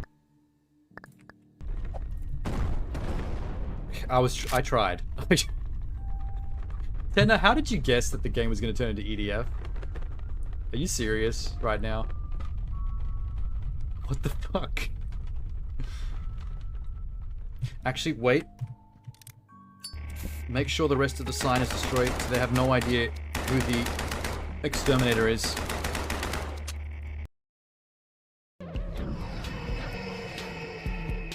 How you doing? Need some motivation to keep going? Where are How you? about an award? Oh, hey. Here, take this one that says you spent all your in-game playtime at an alien strip club. Oh, that's permanent, by the way. Everyone on your friends list can see that forever now. Oh, fuck. Spent 15 hours at a very real in-game alien strip club. They just gave me an achievement to out me. Son of a bitch. I'll make it clear for you. Okay, I'm gonna clip this later so people can see that, so I have the evidence What's happening? that I did not in fact spend 15 hours at an alien strip club. For the second laser. Oh, all the trucks just fucked themselves. What the hell? That was okay. That wasn't on me. The trucks just couldn't handle it that time.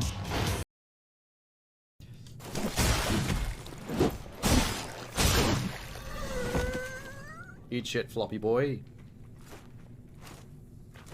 Why are his fingers doing that? You can't even see my fingers. It's under the table.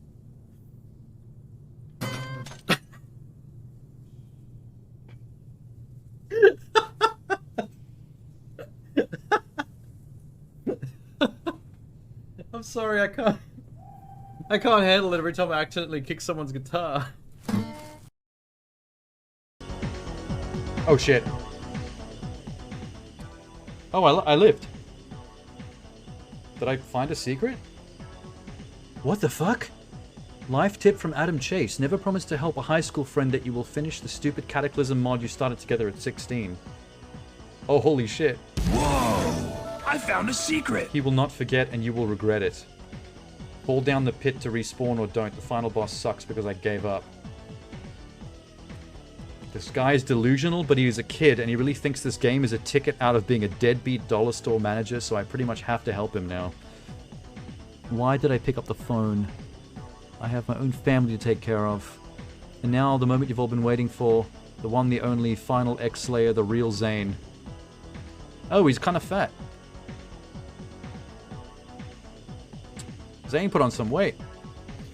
I can't believe I just found this. I literally... I thought we were dealing with the meteor. Why are we also picking up litter on the beach? I think you're getting your jobs crossed. Use rubble to clear a path so we can move the meteor. That one makes a little more sense. All right. Paw Patrol is on a roll. Is he the boss? Is this child running the entire emergency services combined division? How did he get this position? Oh my god. Rocky's up. Rubble. Rubble's up. Roll call. Okay, this is awesome actually. I'm kind of stoked. Nepotism? Oh, is that how Ryder got the job? This kid is 6 years old and he's holding a government position higher than I could ever achieve. He's earning a 6-figure paycheck, while I'm sitting here earning scraps from contract work, motherfucker.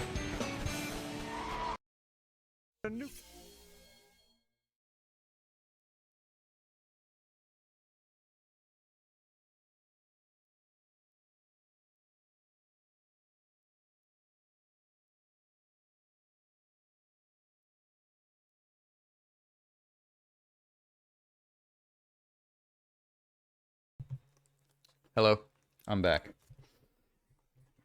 Forgot to unmute for a second. I found, how do I show this? Napoletana Oreos. Vanilla, chocolate, and strawberry flavored Oreos all in one package. They know what they're doing over there at Oreo HQ.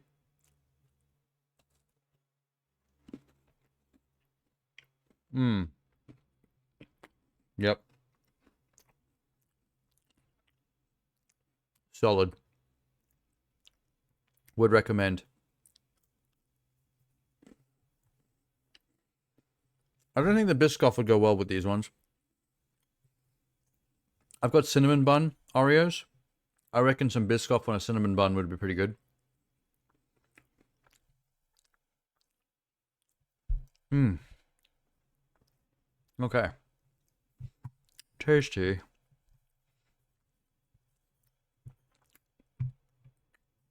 All right.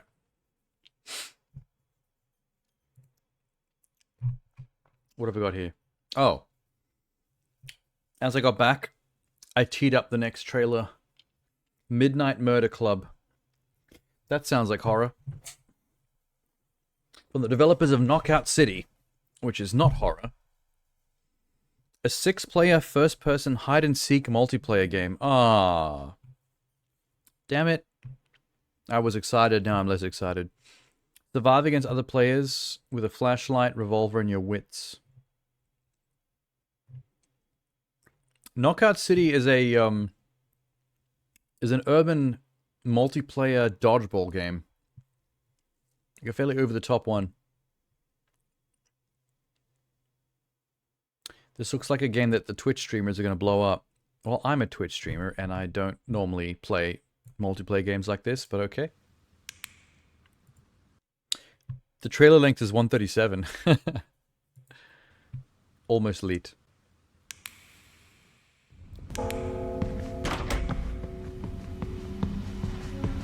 So you just have a gun and a flashlight? So it's basically Golden Gun mode in GoldenEye? Everyone's just trying to like one-shot each other in the dark? Turn around. Damn. How'd you get behind me? One more round. That's actually a pretty cool someone in concept. The darkness thing I didn't expect. So you can't see shit in the dark, realistically dark. But if you have your flashlight up, you're very visible to people, the other people with guns. Oh my god! Yeah, it took long enough. No, I'm coming in. I'm gonna get you. I'm gonna get you. The trailer's actually pitching this as a streaming game. Hurry, they're coming. Almost there. Almost there. Got it.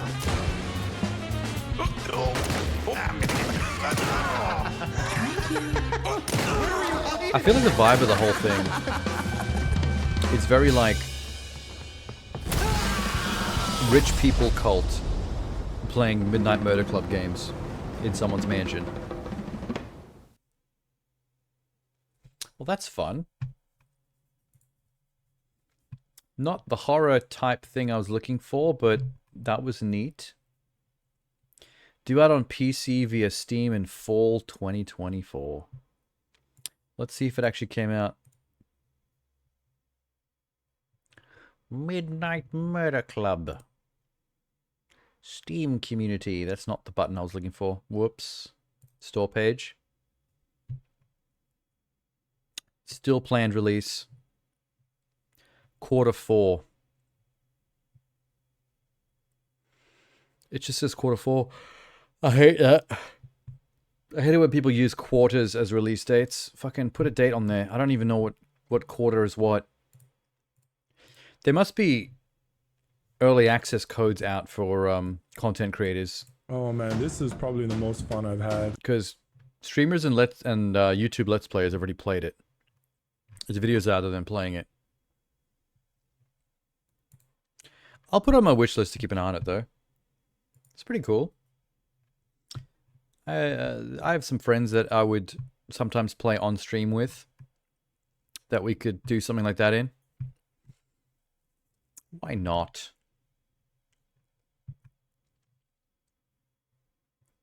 I wonder how customizable your characters are. It looked like the clothes and the masks were quite varied. Hope it's not like locked specific characters. Like if you could change the body, the clothes, the skin color, the gender, the mask that you're wearing. If it actually gives you like customization options, like specific ones. That'd be neat. 100% authentic voice chat. I mean, I don't know if this guy's being sarcastic or not, but it did actually sound like pretty decent, authentic voice chat.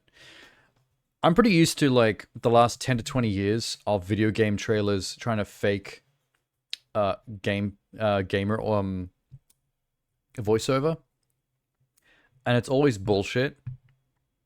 It's always so scripted and voice acted, and that actually that actually legitimately sounded like just a bunch of people playing a game. I'm not going to hold that one against them. They did a good job there. It might actually be legitimate gameplay and voiceover from streamers that they sent code to. And they got given permission to cut it up and put it in their trailer. Wouldn't surprise me.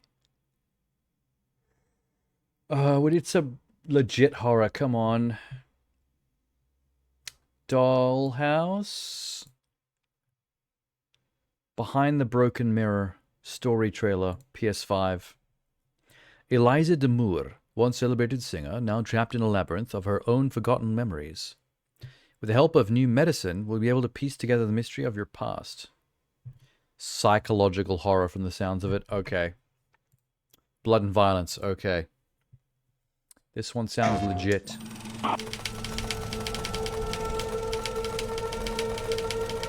Some villagers could see an amber glow and dense smoke. I couldn't read the rest. Fuck. Lavinia dies in a fire, so you're dead? Moore, I would like to make you a proposal. I'm not going to give you too many details. Oh. You'll understand why. It's a little bit indie looking. Why is it always the character models that seem to give that away? We have been able to develop a drug that can stop Environments can always look pretty the AAA. forgetfulness process. Even from solo devs. But the second you have to animate a real human being talking, that's when it goes to shit.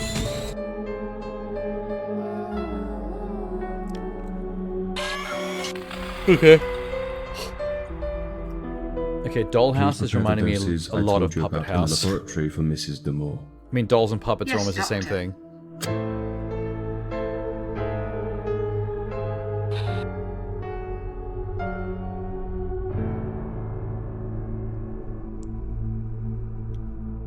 Cool. Not bad. I mean, it's coming out on PS5, so it's probably not as cheap and indie as a couple of moments it led me to believe. I mean, Sony thinks it's worth it. But then again, Sony also produced Morbius and Madam Web. So there you go. This looks way better than the last Dollhouse. Oh, the PS4 had a game called Dollhouse? So Dollhouse Behind the Broken Mirror is actually Dollhouse 2. This is a sequel. I didn't realize that. They really should put numbers in their games.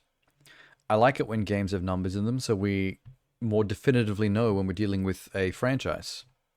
I never would have guessed that Dollhouse Behind the Broken Mirror was a sequel. Just because you have a subtitle after a colon doesn't automatically mean you're a sequel. Some games just have that. That's just how they like to name themselves. Okay, that was neat. I feel like playing more games like that recently.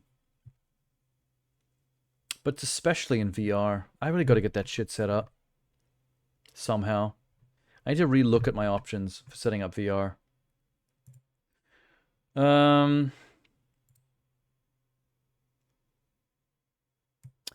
Speaking of games with colons and a subtitle, Broken Lore, don't watch. This is intriguing. If only because announcement trailer, peek at a nightmare that awaits in this upcoming game in the Broken Lore horror series. So Broken Lore is a franchise. No space. Broken Lore, one word, but capital L. And don't watch is in all caps.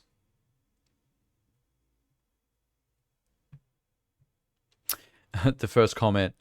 Ah, yes, another horror game where our protagonist goes looking for the monster instead of staying in the safety of their home and gets exactly what they're asking for. So apparently, Broken Lore is a franchise, but that doesn't exist yet. This person in the comments has saying that there's 4 games announced in the Broken Lore series, but not a single one of them is actually released yet.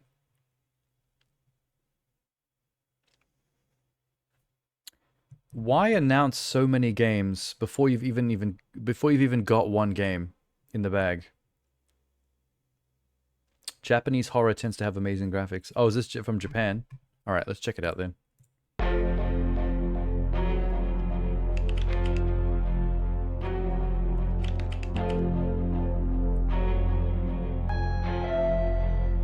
Okay, this feels a bit like Chiller Arts, but with a bit of an upgrade to the graphics. Yeah, there's something very Chiller Arts about this.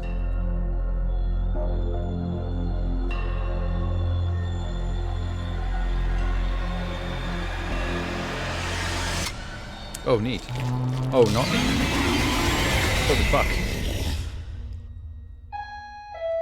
It was a cool creature. Yeah, okay.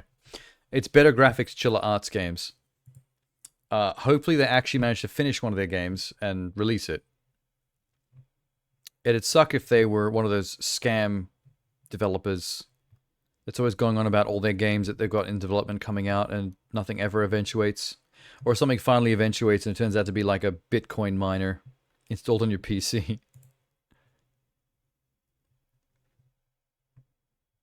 Cool, man. I wonder why Broken Lore doesn't have a space in it.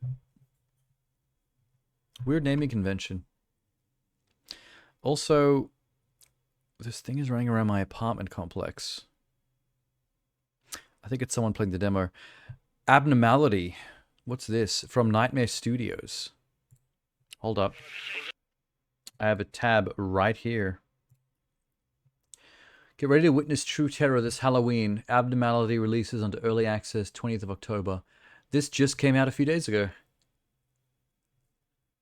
Play with up to 3 friends hunting ghosts in haunted... Oh, it's Phasmophobia.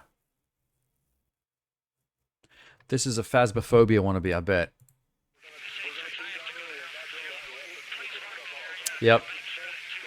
This tent is basically the camper trailer, the van from Phasmophobia. Your base of operations.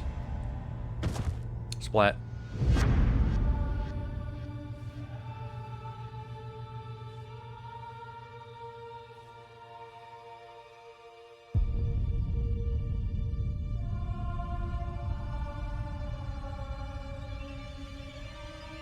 Night vision. Flannel shirts. You deserve what's coming for that shirt. That's a spooky oogly boogly there. He got. That hand was on that shoulder for a long time then without that guy reacting. They probably should have cut quicker. Yeah, it's Phasmophobia. And that's a glitch. The fuck? That just looked like a screen glitch. It's not a feature, it's a bug.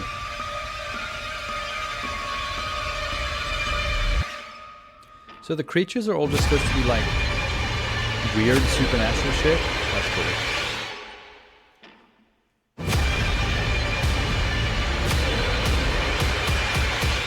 There's something about the name that even reminds me of Phasmophobia. Well, it's out, so there's some people out there that have already played it and already know whether that's worthwhile or not. I'm sure the reviews are dropping as we speak. Where's my water? Yeah. I still haven't played Phasmophobia.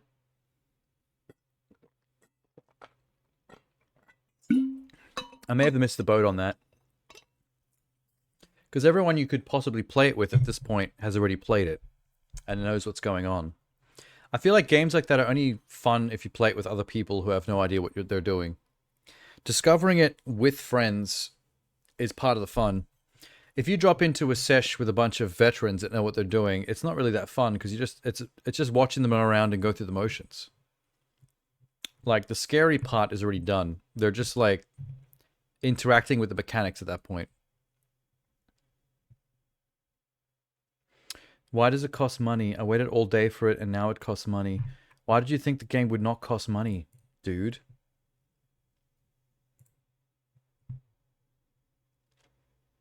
$13. My guy just expected the game to be free. I'm pretty sure no ripoff of Phasmophobia is free. Okay, all the early access reviews have got thumbs up, so it looks like this is doing well. I'll give it a wish list. Why not?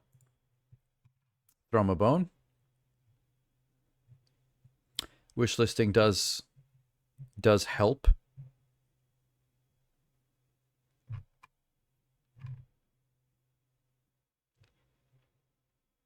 Hold up. Is there a new Skeleton Crew trailer out? That sounds like a horror title. That sounds thematic to what I've been doing tonight, but I'm talking about the Star Wars TV show about the kids. Star Wars Stranger Things. It seemed this... Hang on. My YouTube related seemed to be suggesting that there's a... Heart Eyes official Red Band teaser trailer, Sony Pictures, one day ago. I don't know what that is either. I'll tab it.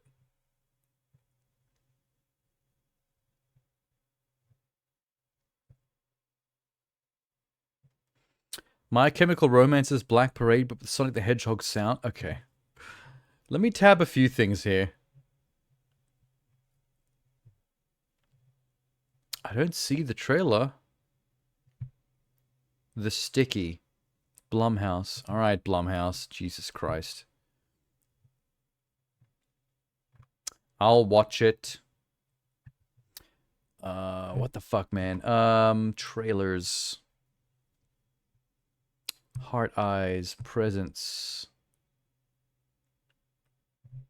Post-Trauma. Sticky. Koryo. Arc Age Chronicles. Are we sure? Disney. Where you at, Disney? Come on. I hear you got some trailers for us. I hear you got some trailers. Come on, dish it up. Put it on my plate. I'm not seeing it.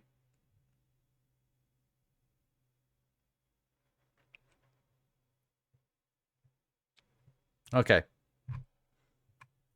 Let's try typing in Disney. Yeah, I knew it. 22 hours ago. Skeleton Crew official trailer.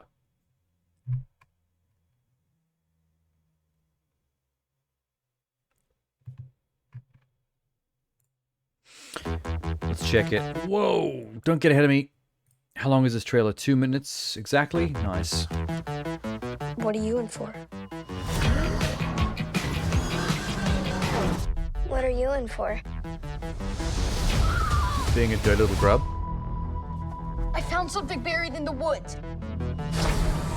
Dad. This is unacceptable. Do you understand? Even the music has like a Stranger Things-esque 80s vibe. What do you think it is?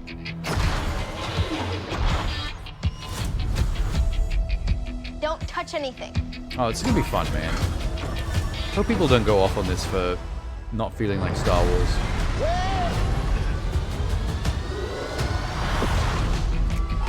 What did you do? We're lost. Really lost. Stay together. We just need some directions home. Come on, kid. Pay up. Whoa! Where'd you two find an old Republic credit? Over here, quick. It shouldn't be flashing gold. Hey, Jude Law just showed up. But we have to move fast. I need you to take the controls. Okay. Neil? Neil?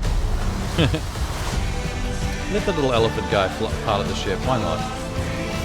What's Jude Law's deal in this? Of murderous pirates is coming.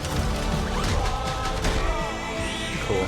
Something's wrong. They're not going to just turn up. We need to find them. We're not alone down here. Whoa. Be warned of booby traps. Yeah, the visuals in this are pretty nice. Pirates and mountains where none dare to go. If you hear this, don't give up. No matter what. Found some kind of pirate's treasure. This really is Star Wars Goonies. We've joked about it in the past when we saw the teaser, but that made it look even more Star Wars Goonies.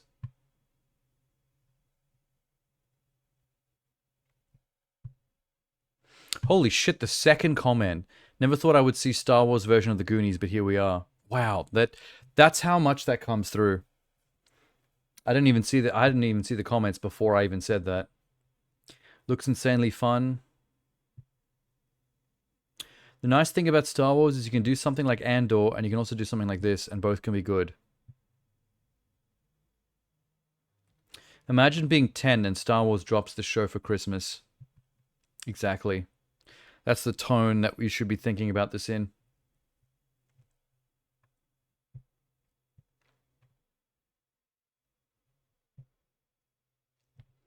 I'm actually pretty heartwarmed by how many people are being positive in the comments.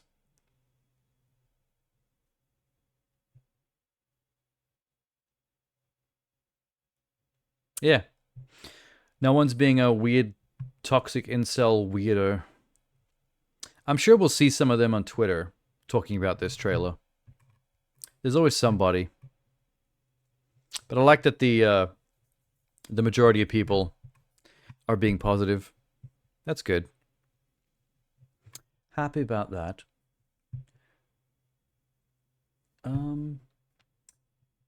What was that thing that Disney just put out? Music. Next on Disney Plus, 19 hours ago. This is not what I was looking for. There's some kind of oh, there it is. Marvel Studios Look Ahead, Disney Plus. I heard about this. I totally forgot to queue it up. But now I've accidentally ended up on something called Next on Disney Plus. I think it's just for the whole of Disney Plus. All right, I'll check this out. Gives us energy. Let's go. So this is like a stay tuned for next year Little cinematic universe releases for Disney. Change forever. Hey there, poor little guy. I thought Deadpool was already out on My name is streaming, Luna. but it said November. Filled with the love of music and doing it with great musicians. John Williams is getting a special. That's cute. Nothing ever changes you. Chinatown show. Dancing with the Stars is still a thing. You have a voice. Let them hear you. Some drama about a girl in a wheelchair. Hello. What's your name? Otto. Otto? O-T-T-O. A Tom Hanks heartwarming family drama. I'm normally Documentary about the endurance. Now I'm just arrogant. Jim Gaffigan doing stand-up. Welcome to the bar. I cleared it out for you. Documentary about country music, I guess. This is a time machine. You're joking. Does it look like I'm joking? I didn't know Descendants was still going. Hello? That's interesting. You sound so strange. A show about an old lady. Elf, I guess, from 2003 is back again. Polar Express. I mean, I'm not as interested in just old movies just being put on the service. Mary Poppins special, The Beatles, Nutcracker. Okay. Didn't give me that much time to read that. Alright, cool, Disney. Don't know why I watched that, but neat. I could have sworn Deadpool and Wolverine was already on streaming because that's how YouTubers have been doing their watch-alongs with it. You can't do that unless it's out on streaming. Because otherwise, how are they getting the film? And don't say pirate because, you know, you can't be a content creator and be caught obviously pirating stuff. Not a good look. Alright, let's do the Marvel version of what we just watched. Also containing Deadpool and Wolverine. Here to offer you an opportunity. Oh, I smell what you're stepping in. It's gonna get good. Is it? Oh, yeah, here comes Daredevil. They showed Daredevil on screen when he said that things are gonna get good. Some time, hasn't it? That was on purpose for sure. You've come up in the world. I could say the same about you. God. I wonder if your darker half would agree. I have seen some Comic-Con leaks of this Daredevil, which I couldn't actually show on stream. Exactly what kind of a lawyer are you? A really good one. They like that new Daredevil running joke about him being a good lawyer. The Spider-Man show? Oh, Ironheart's first trailer? Anyone Sweet. who's ever accomplished anything iconic in life has had to do some questionable things to get it done.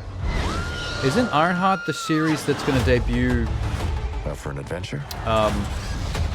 The battle they will sing about Mephisto? for ages. There's that Marvel Zombie show that's spinning off from What If. Fun. You can slate whenever you're ready. Simon Williams, reading for Wonder Man. Wonder Man? I was born to play this character. I don't know much about Wonder Man. And we both have a lot riding on this. Wait, is that Slatter? I know. Is that Slatterly? I am ready. Eyes of Wakanda. I've never heard of that either. Marvel Jesus. We have a long road ahead of us. So much to do. The dude that was pretending to be the man, this is going too fast.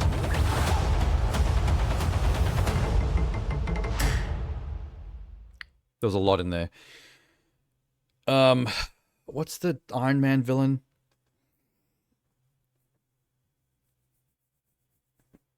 Starts with an M. The something. What was his name? Oh God, why am I mental blanking on that? Is it because I'm a drowsy boy? The what?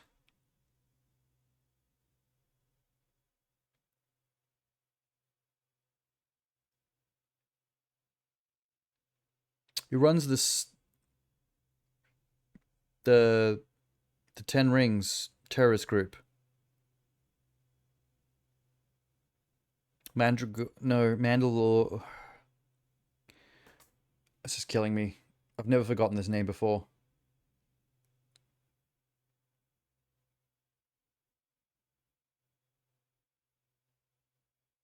Fuck. No, I'm pissed. Iron Man. Not Ron Man. Where's the I?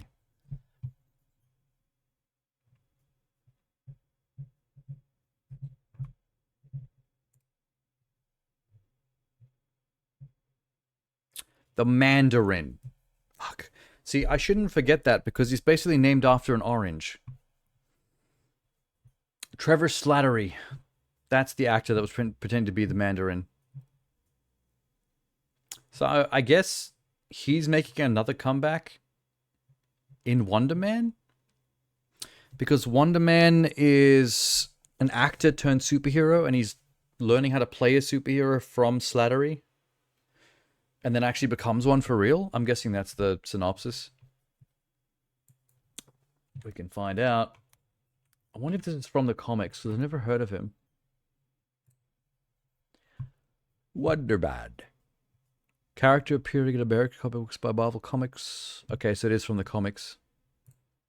Wonder Man. He's white in the comics, though. Introduced as a supervillain imbued with ionic energy and fought the Avengers. After a series of events, was reborn as a superhero.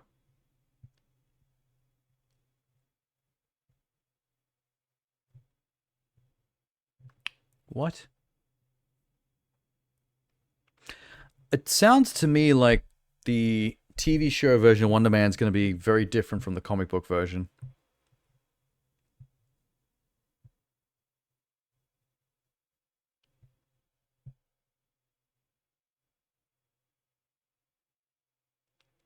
He inherits a munitions factory after his father's death, but the company's profits fall due to the biggest competitor, Tony Stark, and Stark Industries. On advice from his brother, he embezzles funds, but is caught and incarcerated. Desperate and blaming Tony Stark, he accepts an offer from the master villain Baron Zemo, and Enchantress ends up paying his bail so he can become a pawn of Zemo to infiltrate the Avengers. He's transformed into an ion-powered superhuman with great superhuman strength and durability. Defeats the Executioner. Is named Wonder Man by Zemo. He's sent to meet and join the Avengers with instructions to betray them at a critical moment that Zemo's master evil can destroy the... Okay, so he's basically like a almost like a Hydra plant waiting to flip on the Avengers. Zemo ensures Wonder Man's loyalty by advising him that as a result of the treatment, his body requires periodic doses of serum that only Zemo can provide. Which I'm guessing is bullshit. Wonder Man decides to save the Avengers and aid them against Zemo at the cost of his own life. But Hank Pym records his brain patterns in the hope of one day being able to revive him. Unbeknownst to the Avengers, Wonder Man was simply entered into a catatonic state as it adjusts to the effects of the treatment. His brother Eric Williams becomes distraught over his death at the hands of the Avengers and assumes the identity of the Grim Reaper in an effort to destroy them. He steals his brother's body and attacks the Avengers at least 3 times before Wonder Man eventually returns, after suspended animation for years.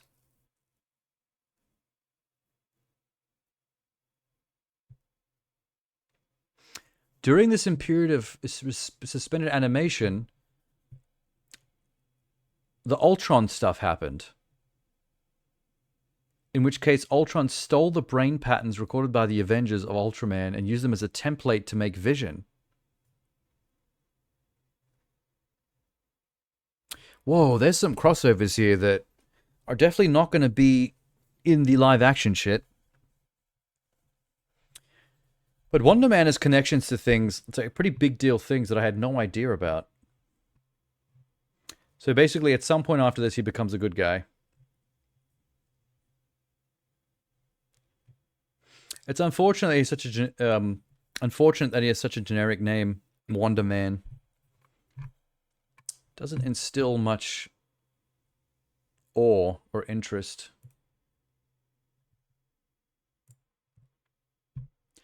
He seems to be always depicted in like this black and red.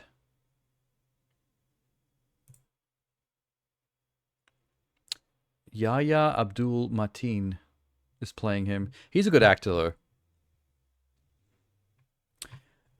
People are probably going to pull that whiny shit on Twitter about them race flipping Wonder Man, but I think the thing is, nobody really knows Wonder Man or cares.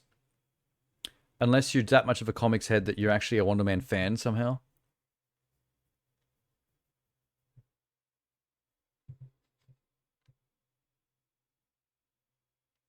They probably just cast him as Yahya because he was available and was willing to say yes.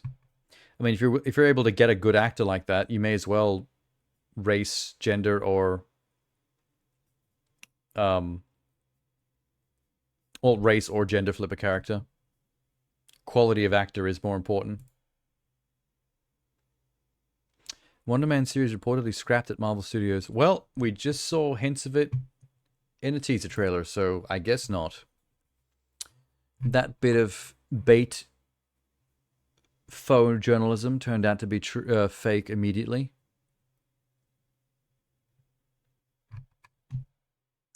I bet everyone watched this trailer mainly to see the Daredevil footage, which does look solid, and we've got some Punisher in here too. I feel like most people watched it for Daredevil, but I'm sure there were some that were pleasantly surprised to see the first footage of Ironheart. What the fuck is Eyes of Wakanda? Why has no one ever talked about this? An animated Wakanda show? I feel like that should have been mentioned once before, somewhere.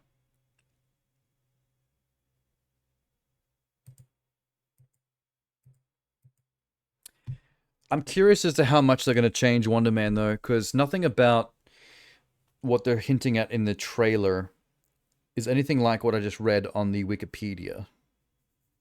The whole actor looking to play Wonder Man thing is definitely completely made up.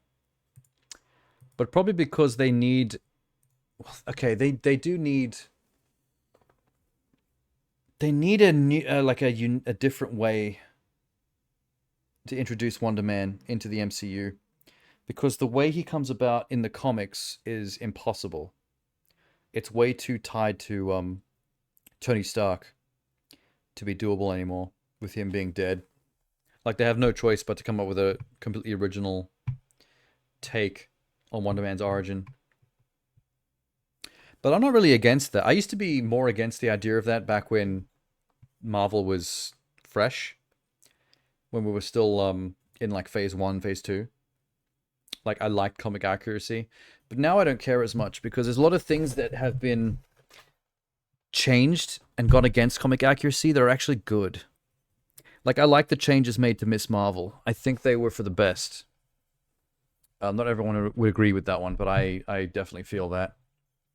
I like her light construct powers more than the fact that she was just a carbon copy of Mr. Fantastic's rubbery, stretchy, bendy bullshit. In fact, I always disliked the fact that Miss Marvel was invented in the comics with the same power set as Mr. Fantastic. That was a little boring to me. But the character itself, Miss Marvel, Kamala, is a more interesting character than Reed Richards. She's a lot more likable, a lot more personality. Okay.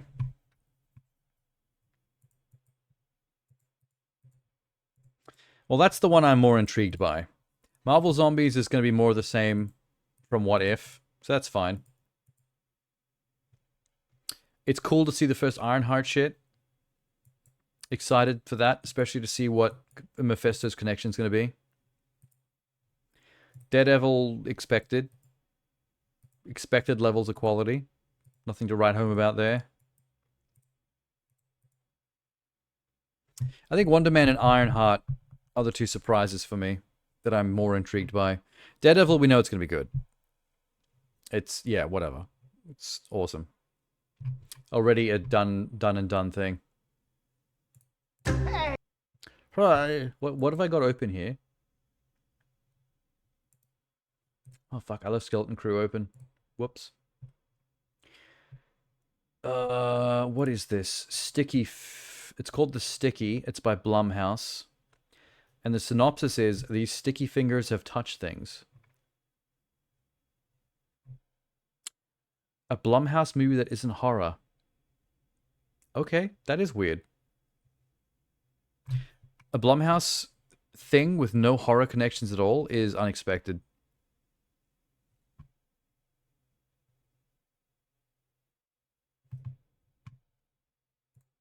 Show it to me. Get your hands off my trees. You're spilling my money. Your farm's been shut down. What? If I don't get every drop out of my trees, I'll go broke. Oh. Association is getting your syrup eaten away. Could you loan us some cash? She harvests syrup from trees. I got affairs with much scarier people than you. Very specific job. We rob the association. A true story. Security teams, cameras. Oh, not a true story? No cameras and only one security guard. Oh, God. The association thinks we're nothing.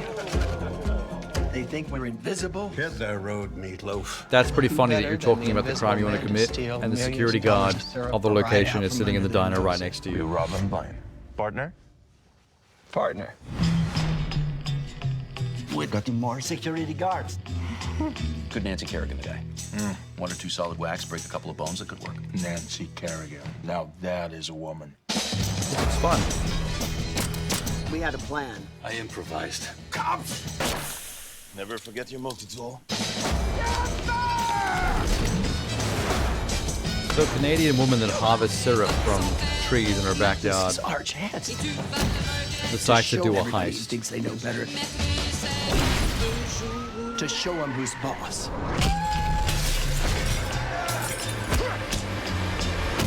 It's more action-packed than I was expecting. Open the door, Mike.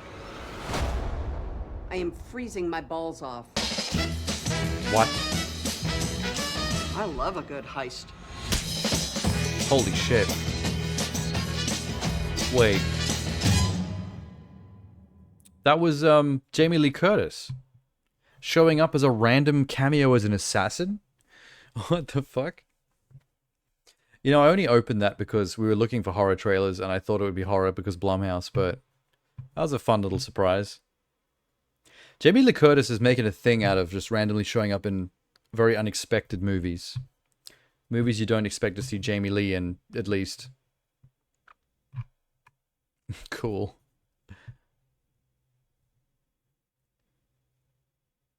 That Christmas, I gave you my Jamie Lee Curtis in your weird movie. Meh, meh, meh, meh, meh. Blade is so iconic. I'm reading someone's thumbnail. Why am I doing it? There's a thumbnail here called The Invisible Raptor, exclusive trailer. What could that mean? horror movie with invisible raptors, maybe? Too on the nose. It's some kind of goofy metaphor. Let's watch it.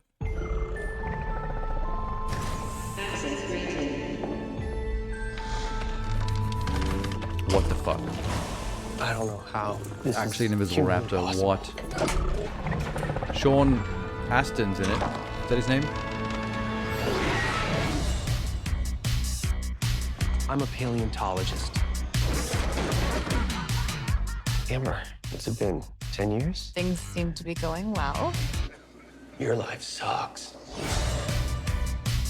You got a 1059. I don't know what that means, Denny. 1059 is invisible raptor. Again? I have reason to believe there's a raptor on the loose. A rapper Is that Chris Klein? Should we be on the lookout for LL Cool J or Tone Loc? Okay, no. It's upstairs. Maybe? Was that really a raptor? Wait, the raptor can... An invisible raptor. The raptor can pick up a shotgun? Pick up and fire a shotgun? I feel like an invisible raptor is It's an a apex very predator concerningly dangerous sounding issue. that suppressed 65 million years of gut instinct. But it doesn't seem like it's that dangerous If it bleeds. in the context of this movie. That's from Predator. Yeah, I remember. That's how that's an invisible raptor. There's new sheriffs in town. How the fuck do you hunt man, an that could've been invisible cool. raptor? I'm pretty sure you just die at this point. Whoa. Ouch. Yeah, sometimes it doesn't seem like the invisible raptor is really doing enough damage. But now it's time to actually get some kills. We don't like invisible things in our house. Close Good the line. door, we're hotboxing. No matter what, we have to stick together.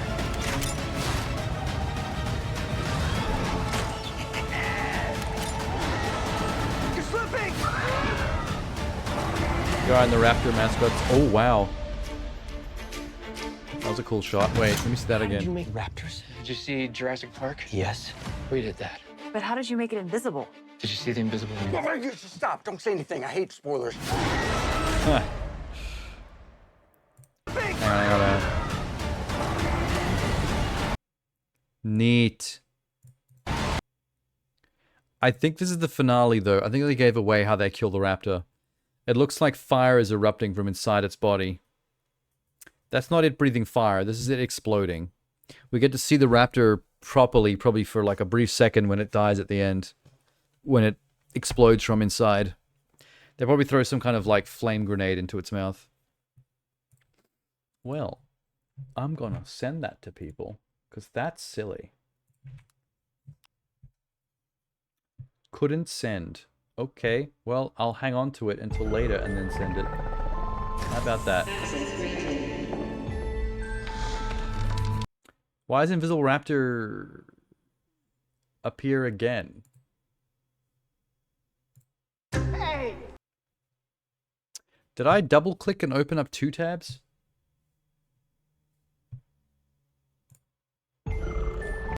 Must have.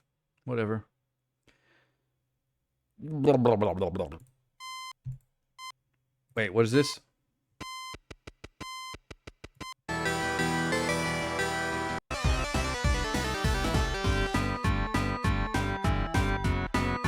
That sure sounds like Sonic the Hedgehog Black Parade.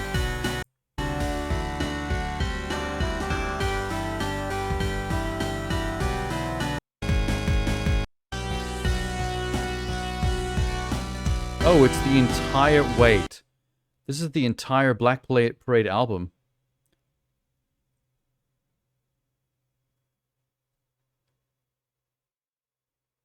It's even got famous last words.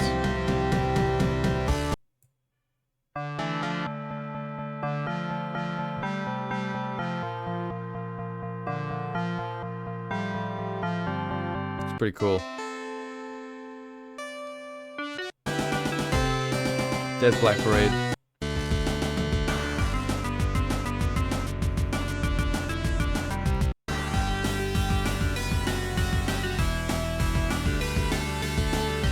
It's pretty awesome.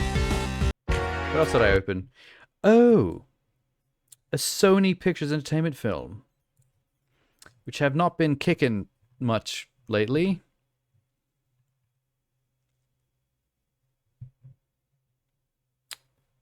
No one couple is safe. What does that mean? For the past several years, the Heart Eyes Killer has wreaked havoc on Valentine's Day by stalking and murdering couples. Oh, it's a Valentine's Day horror movie. That is kind of original. I don't think I've ever seen that before.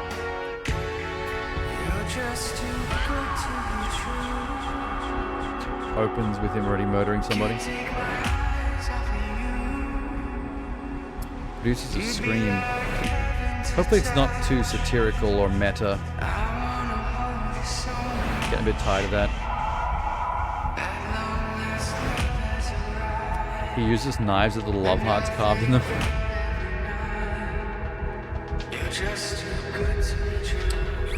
What kind of person ends up being a Valentine's Day killer, though? The high-tech heart mask. It's an incel. Good song. Whoa. Nice.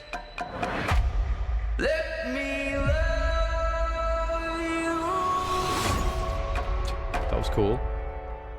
It's gory. Definitely going to be an incel. Someone who's mad at people that actually have boyfriends or girlfriends. He's mad at couples because he's alone and toxic. And then takes it out on them. He's pretty much proving them right about the toxic thing if he's going to start serial killing because of it. Thank God I'm single, says the first comment. Silver linings.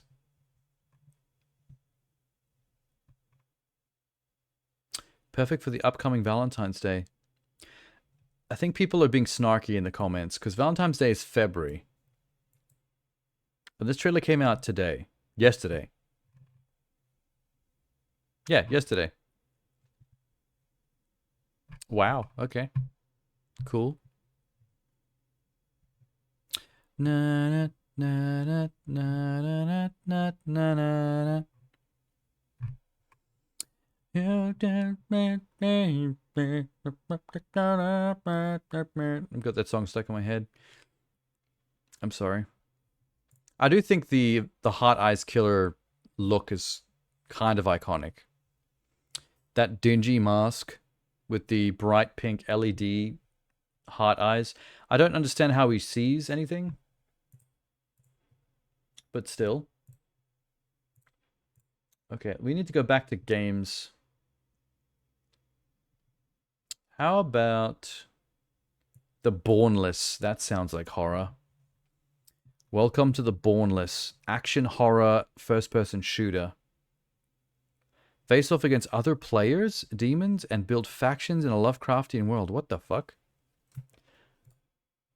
Use black magic, acquire weapons, upgrade your safe house, and strategize to survive. What kind of game is this? They're making it sound like open world multiplayer, but also a first-person shooter.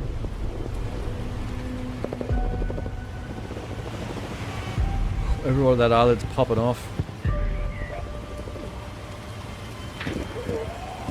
Maybe don't go over there.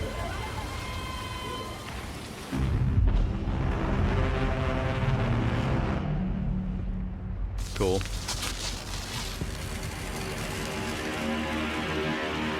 Not sure what time period they're supposed to be. But they got Tommy guns.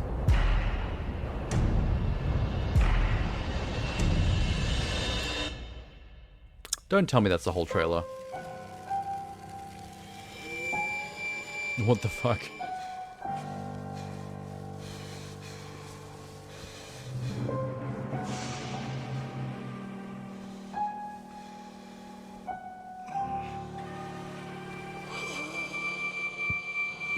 Yeah, slap him. No, no clicking.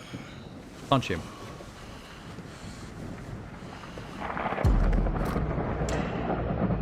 This trailer is really surreal. It's landing a vibe, but it's not answering my questions about what the game is.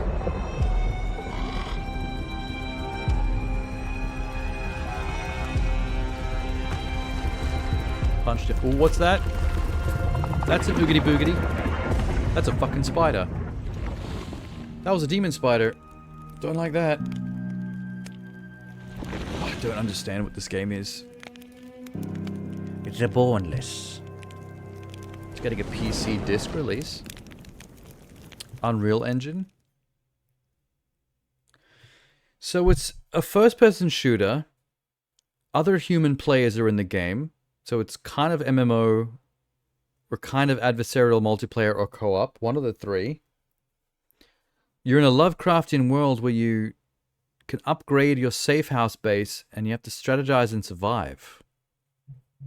I don't know what genre I'm looking at here. It's their first game.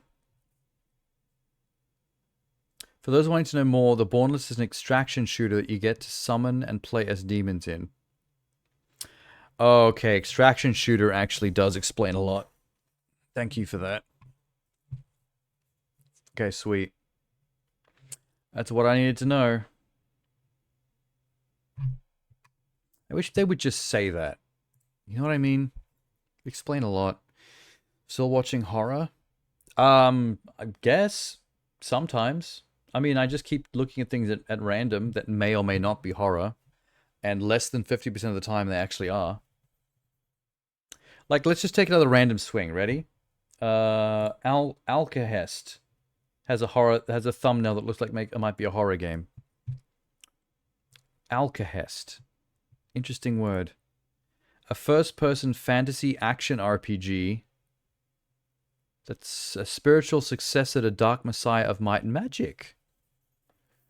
Dishonored and Kingdom Come Deliverance as influences. Okay, this is a medieval first-person RPG. This isn't horror. Whoops. See what I mean? But I'm not complaining at all. I liked Dark Messiah of Might and Magic. And I liked Dishonored. And Kingdom Come Deliverance does look good. I haven't played that one. But that's a good bunch of influences. I'm curious now. I don't know if I've ever actually seen or heard of this game. It's got a bit of a generic name. Hard to remember.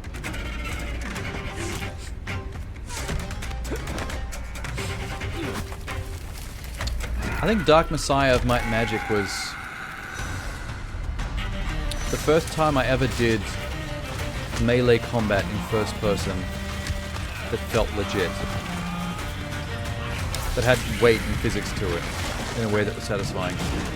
So if that's what they're going for, then awesome.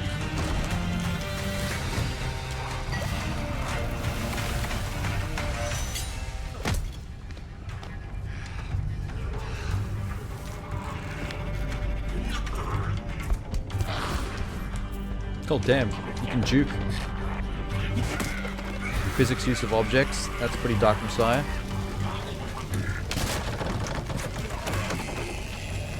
Yeah, this part is definitely reading like CGI teaser trailer. That's trying to show off all the different elements from their influences.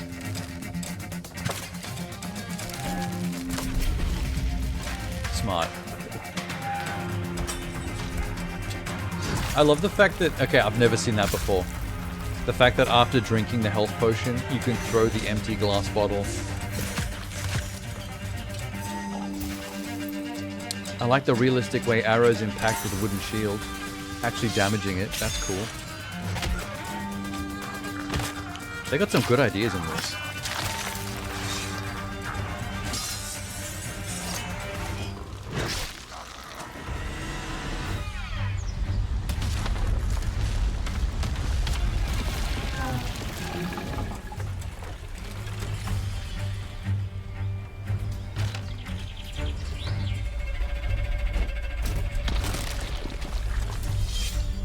What the fuck?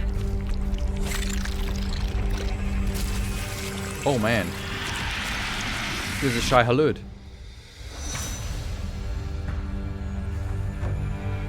There's a Kingdom Come Deliverance 2 trailer connected to this. Alcahest looks cool. It's like the influences dragged me in, but it's the original ideas that are really selling it, that are giving it that extra oomph. Wake me up when there's actual gameplay footage. Some of that felt like actual gameplay. But yeah, like the big demonstratable physics stuff in the middle was definitely CGI.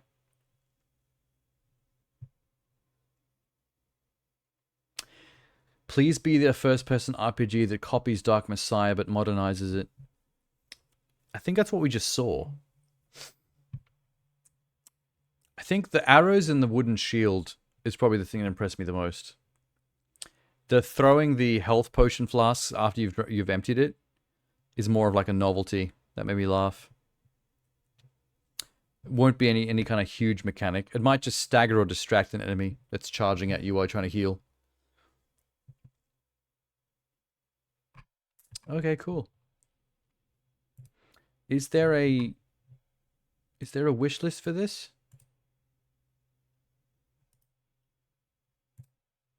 Where? Oh, there it is. Elkhest. Release date. Hey, Tenor wishlisted it. I've got him on my Steam friends list so I can see what he does on here. That's funny. I like when I accidentally come across Tenor's name already attached to a game, having wishlisted it or played it. That's cute. You've baked a batch of peanut butter and ginger cookies. It's too late to be made. Well, it's not too late to ever make cookies. I mean, people bake cookies at midnight all the time. Oh, it is midnight. I didn't realize it was that late already. Well, I'm not going to stick around too long. We'll make it a short one. I'll see what else I can grab, though, before I leave. Here's one that's relevant to what we were just talking about, Jay. Considering we're talking about baking cookies. This one's called Hunger. An exclusive announcement trailer. It's a PvPvE. I think that means you're against other human players, but you and the other players are also against the environment, the game. There's going to be AI enemies, but it's going to be a free-for-all between you and the other players. It's a shooter and a slasher, and it has RPG elements. Play as a survivor in a plague-ravaged Napoleonic Europe in the aftermath of the bacterium. Ooh, it's got historical context. A lot of interesting shit going on here. Liberty, equality, fraternity. I don't think there's going to be any cookies. Or death. This does seem post-plague, yes. So far, so good. Much the easiest to bestow. That's a lot of bodies. I'm getting Plague Tale vibes. No rats, but plenty of bodies. Before the bacterium emptied the towns and cities. I don't think the bacterium was a real thing. I think that's a plague that's been invented for the game. I don't think the bacterium is historically accurate. Houses burned so hot that the stone melted. Before the old order died. It's not a very appetizing game. All the fly-covered corpses is a bit ick. You have come. And do you bring with you a new order? Or do you too possess the same gluttony that led to the end? I suspect we shall soon find out. Cool trailer. Not the kind of trailer that actually gets across how it's played. No gameplay in there, but... Oh, wait. There's a bit of gameplay. It's not a game, Mom! It's my life! What was that? Was that the developer's logo? That was awesome. So yeah, first person with swords and guns. So it's like... It's medieval Napoleonic Europe, but they do have flintlock rifles. As well as swords. Oh, it's from the creators of Hell Let Loose. That is a popular World War II survival shooter. multiplayer focused. So if Hell Let Loose is anything to go by, we can kind of get an idea of what kind of game that is. Just with a more interesting setting.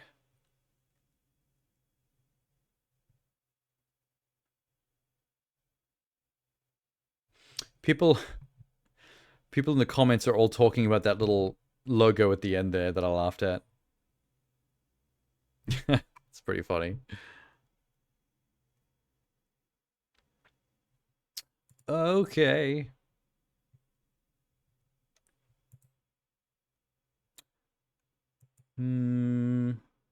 Defect. Defect has a creepy looking thumbnail. Unreal Engine 5, cool. Multiplayer squad-based cyberpunk. Fuck. Multiplayer squad-based already turned me off. Cyberpunk shooter is cool though. Fight in a futuristic divided city ruled by enigmatic AI.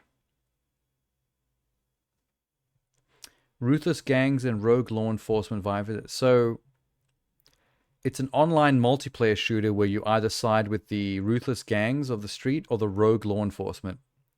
And it's like cyberpunk tech driven shooting action. They called the city maybe man's last resort.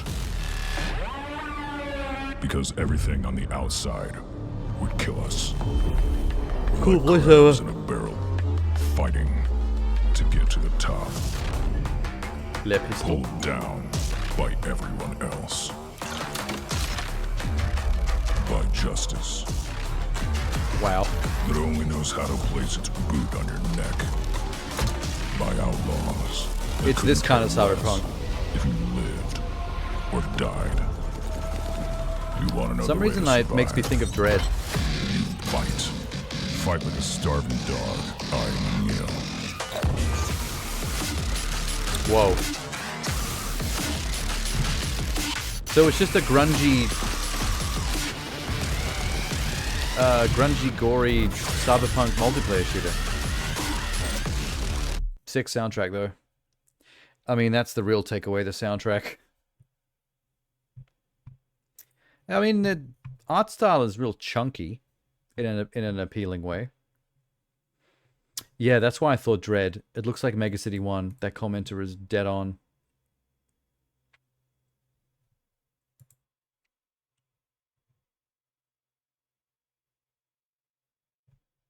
So it's a first-person shooter from former Doom and Quake developers. It's got music from Mick Gordon, but it's an online PvP game. Damn. That's probably that's why I thought the game had a pumping soundtrack. It's Mick Gordon. I mean, what else can you say about that? That's going to be the best thing about the game. I'm calling it now. The game's probably going to be mid, but the Mick Gordon element is going to be top tier. People are going to be listening to the soundtrack, not even bothering to play the game. Alright, well, that wasn't what I thought it was going to be. I may be running out of horror-themed stuff, even in gaming. We ran out of movies pretty quick, and gaming's starting to dwindle. This is Shift 87. This might be horror-themed. Shift 87 sounds like horror. The thumbnail looked like horror. Developer Pixel Split and publisher Daedalic have revealed Shift 87, a new horror observation game. Oh, observation game. Find all 66 anomalies before your shift ends, lest you be lost in a void of your own paranoia. I don't know if there's anything more original or interesting you can do with observation-style games. It's been done to death now. Unless they found a new angle on it. Good to see you. Did you have a nice morning? Nope. Pretty terrible. Right. Good. Just No. lay down. Try to relax. Benjan. I'll hook you up.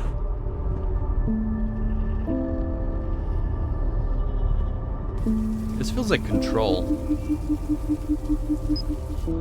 Let me know if anything's uncomfortable. Yeah. This feels like someone wanted to make an observation game and was inspired by Is this your Control first shift? for its tone Are and you excited? visual style. No reason to be afraid.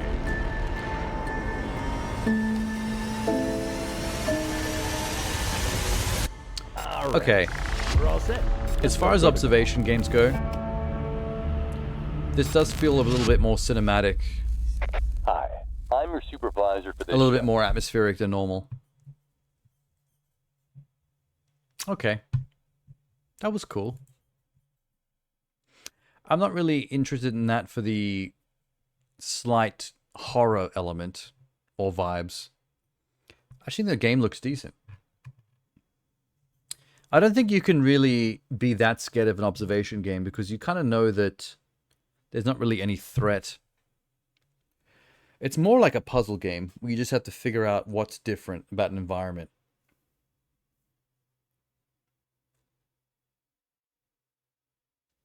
Someone in the comments called it the walk from room to room to get jump scares genre. Not too far off. I mean, there's no real gameplay in terms of what you can do against the horror. It's really just trying to find the anomalies, the differences in the environment, and then pointing them out. There won't be any combat or hiding or stealth mechanics. Which is why I was saying it can't really be that... These kinds of games can't really be that scary because there's not really any stakes. It's just more of a puzzle game with a spooky atmosphere. I think I've pretty much ran out. I've kind of run out of horror themed stuff, but Bad Cheese I think might be. Yeah, I thought so. Bad Cheese, psychological horror game inspired by the eerie charm of 1920s animation. It's one of those games that went into development as soon as people realized that Steamboat Mickey was about to enter public domain. And now movies and games based on that shit have been dropping like gangbusters. And all somehow horror themed. That's mostly what people do when things enter the public domain. They'd like, let's make a horror version of this now that we can't get into legal trouble. You find blue cheese horrifying? I don't think I've even tried blue cheese. I never liked the idea of it. Yeah, see? It's Steamboat Mickey. This is what happens when the public domain happens. What the fuck?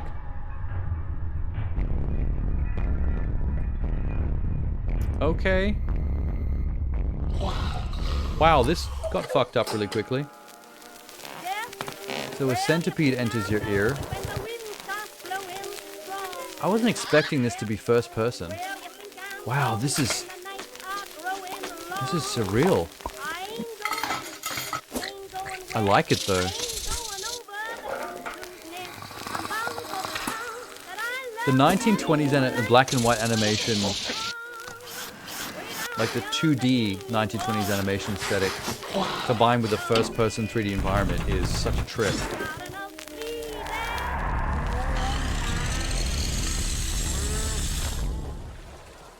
Some of this stuff is really fucked up too. Yeah, they did a good job. This is cool. That's if this is the last trailer we watched tonight, that's going out on a high note. That was cool. I want to play that. Is there a Steam wishlist? Yes, there is.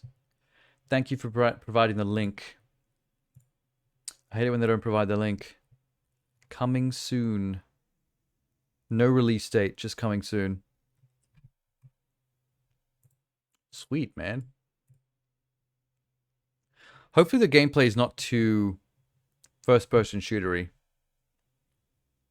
I hope it's more exploration and puzzle stuff with scary bullshit happening. Nothing more horrifying than 15th century Corsican gorgonzola. I should try these cheeses you're mentioning. I'm pretty easy with food. I don't dislike things quickly. Or commonly. I usually eat what I'm given. So maybe I wouldn't mind it.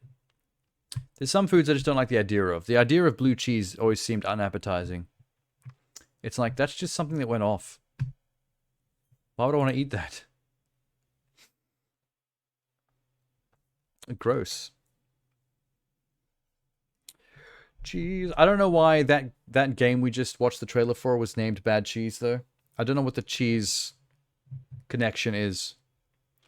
It's just a Steamboat Mickey horror satire twist thing. You might explode. I might explode if I eat blue cheese? Why? Do you mean explode like metaphorically? Like my guts? I might poop out my guts?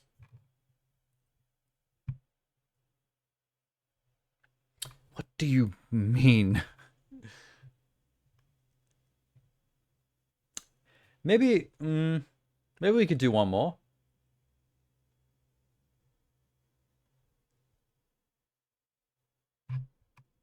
What is one more thing we can do that might be cool? Doesn't necessarily have to be horror, but horror themed would be nice. Okay, I found something. I think we've seen a teaser for this before at one of these showcases we watched. Saborius. Third-person horror game developed by High Room. Players embody a brave chicken trying to escape from the horrors of the slaughterhouse. Yes, we have seen this before. There was a teaser at a recent showcase event that we tuned in for. And I remember us being fairly floored by the idea. Actually, like playing as a chicken trying to escape a slaughterhouse is easily like automatic, like top tier horror themes. Peter would love this game. Saborius is already familiar to you. We have been feeding homes around the world for over 6 decades. A Saborius values I like your me a health good by chicken offering burger. quality and sourced meat. Saborius values and guarantees the well-being of animals, providing them with a happy and healthy life so that they can fulfill their mission, following the natural rhythm of life, free from suffering and stress for all Where's animals. this going? Because our mission is to bring delicious food to homes, hand in hand with the safety of a healthy meal. Saborius, because there's nothing wrong with feeding the world. I don't think an ad would actually say that, though. There's nothing wrong with feeding the world. It sounds like they're trying to make excuses for doing some fucked up shit. Which I guess they are. I would hate to work at a slaughterhouse. I couldn't do it. I would much quicker work at a place that slaughters humans before I work at a place that slaughters animals.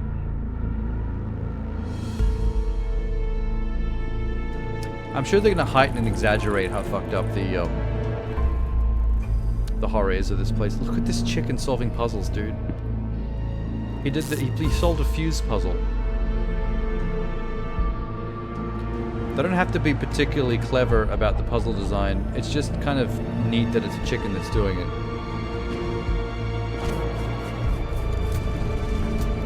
Did the chicken just have a gun then? For like a brief second. I'm having flashbacks to Squirrel with a gun. So Saborius is the name of the slaughterhouse company, the brand. Anyone would explode eating a 15th century Corsican Gorgonzola. Oh, you're talking about the Corsican Gorgonzola. Gorgonzola. Is that a form of blue cheese?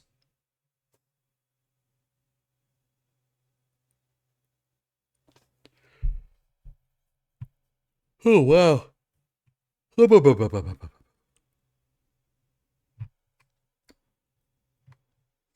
I'm pretty keen for the chicken slaughterhouse game. Why is there no link to Steam? I need to make sure I've got that wishlisted. That's totally something I would play. This is the horror version of Squirrel with a Gun.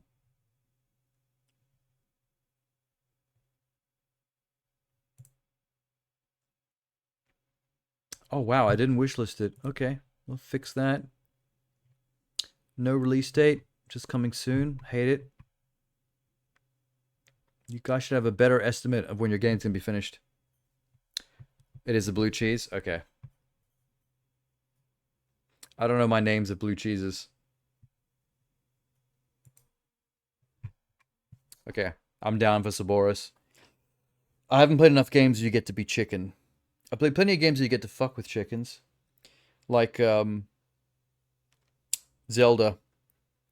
All the way back to Ocarina of Time. Messing with the chickens and having them turn on you and hunt you across the screen until you get to a loading screen. Oh, those chickens are formidable, man. Link shouldn't have.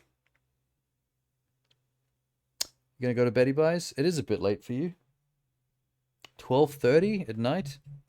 But it's Saturday, so fair enough. I will as well, I think.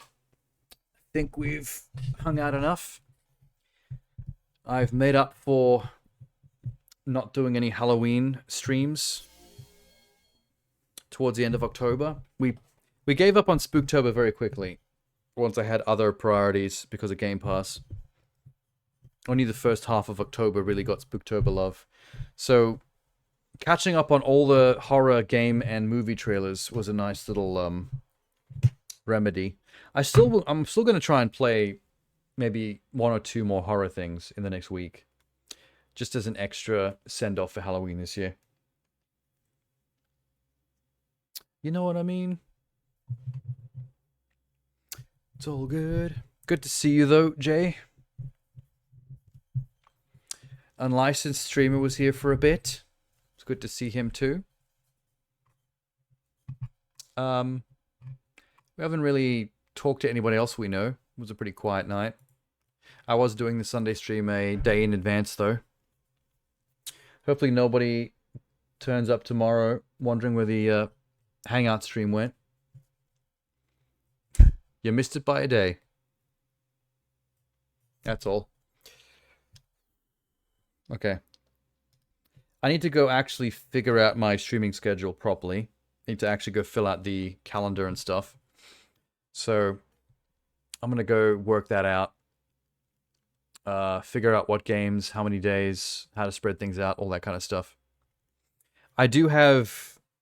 The next 2 weeks should be priority free in terms of Game Pass stuff. So I might try to squeeze in a couple of things I'm meaning to do for a while, but I haven't been able to. Look forward to tomorrow night. Hopefully something actually happens tomorrow night. I mean, I left it free just to, on the off chance I could get the stream in with that friend. But if that doesn't happen, well, there you go. I guess there just won't be a stream tomorrow. But at least we got the Sunday stream in early. I do need to double check the Game Pass list, actually. Hang on. Let me double check it now.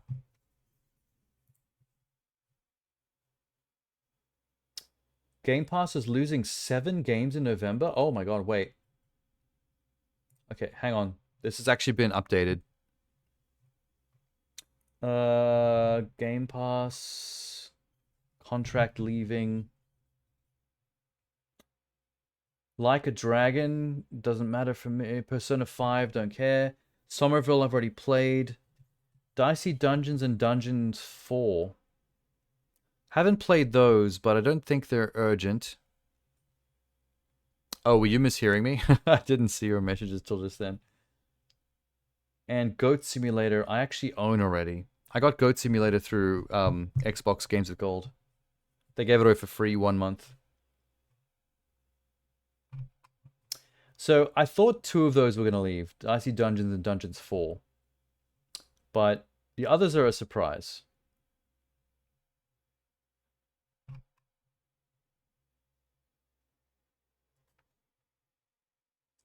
But they don't matter. Okay, so there's nothing on that list that's urgent for me. That means for the next 2 weeks, we are priority free. So I'll try to fit a few things in. I was going to play another Toho game for tenner. I was going to try and play that Monty Python point-and-click game from the 90s for unlicensed streamer. I need to marathon through the games that Minx has given me for free on Steam, which I've had for a while and never played. Another friend of mine gifted me a comedy game, What the Golf. Sort of a comedy gimmick game on Steam. I need to fit that in somewhere as well. That'd be neat. There's a few extras I can get done. Also, I don't want to just fill up the next 2 weeks with just random stuff like that I've been meaning to get to. I want to do that, but I also want to get a head start on some future Game Pass leaving stuff. Because sometimes trying to get all the games done in 2 weeks that are going to be leaving Game Pass can be a bit stressful. Because 2 weeks is not a lot of time sometimes to beat. Like, if there are 4 or 5 games leaving that are all stuff I want to play, that's a struggle. Because not all games are going to be a one-nighter. Some of those games are going to be 3 or 4 nighters, and then I'm in trouble. So I'm going to try and, in the next fortnight, I'm going to try and mix my time between playing some stuff I promised other people I'd play, and getting a head start on a couple of games that might be leaving towards the end of November, beginning of December. I do have a list someone made up of the months that certain games were added to Game Pass last year. So, which is a pretty good one to go off in terms of predicting what games are leaving, because most games will have only a 1-year contract with Game Pass. So, if a game got added in the 1st of December last year, there's a good chance that it's leaving the beginning of December this year. 1 exact year past. So if I go by that, I can predict a couple of games in advance that might be leaving in December, and I can get a head start in playing them now, so there's no struggle or race or rushing it later,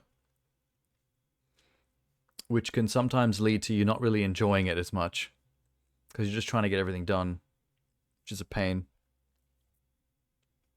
You know. But I definitely need to play that play a Toho game for tenner because he's talked about it for so long. And same with Unlicensed Streamer getting me to download the Monty Python game. Because I have that now. I just have to put in the time to work out how to play it. Get a virtual computer on here.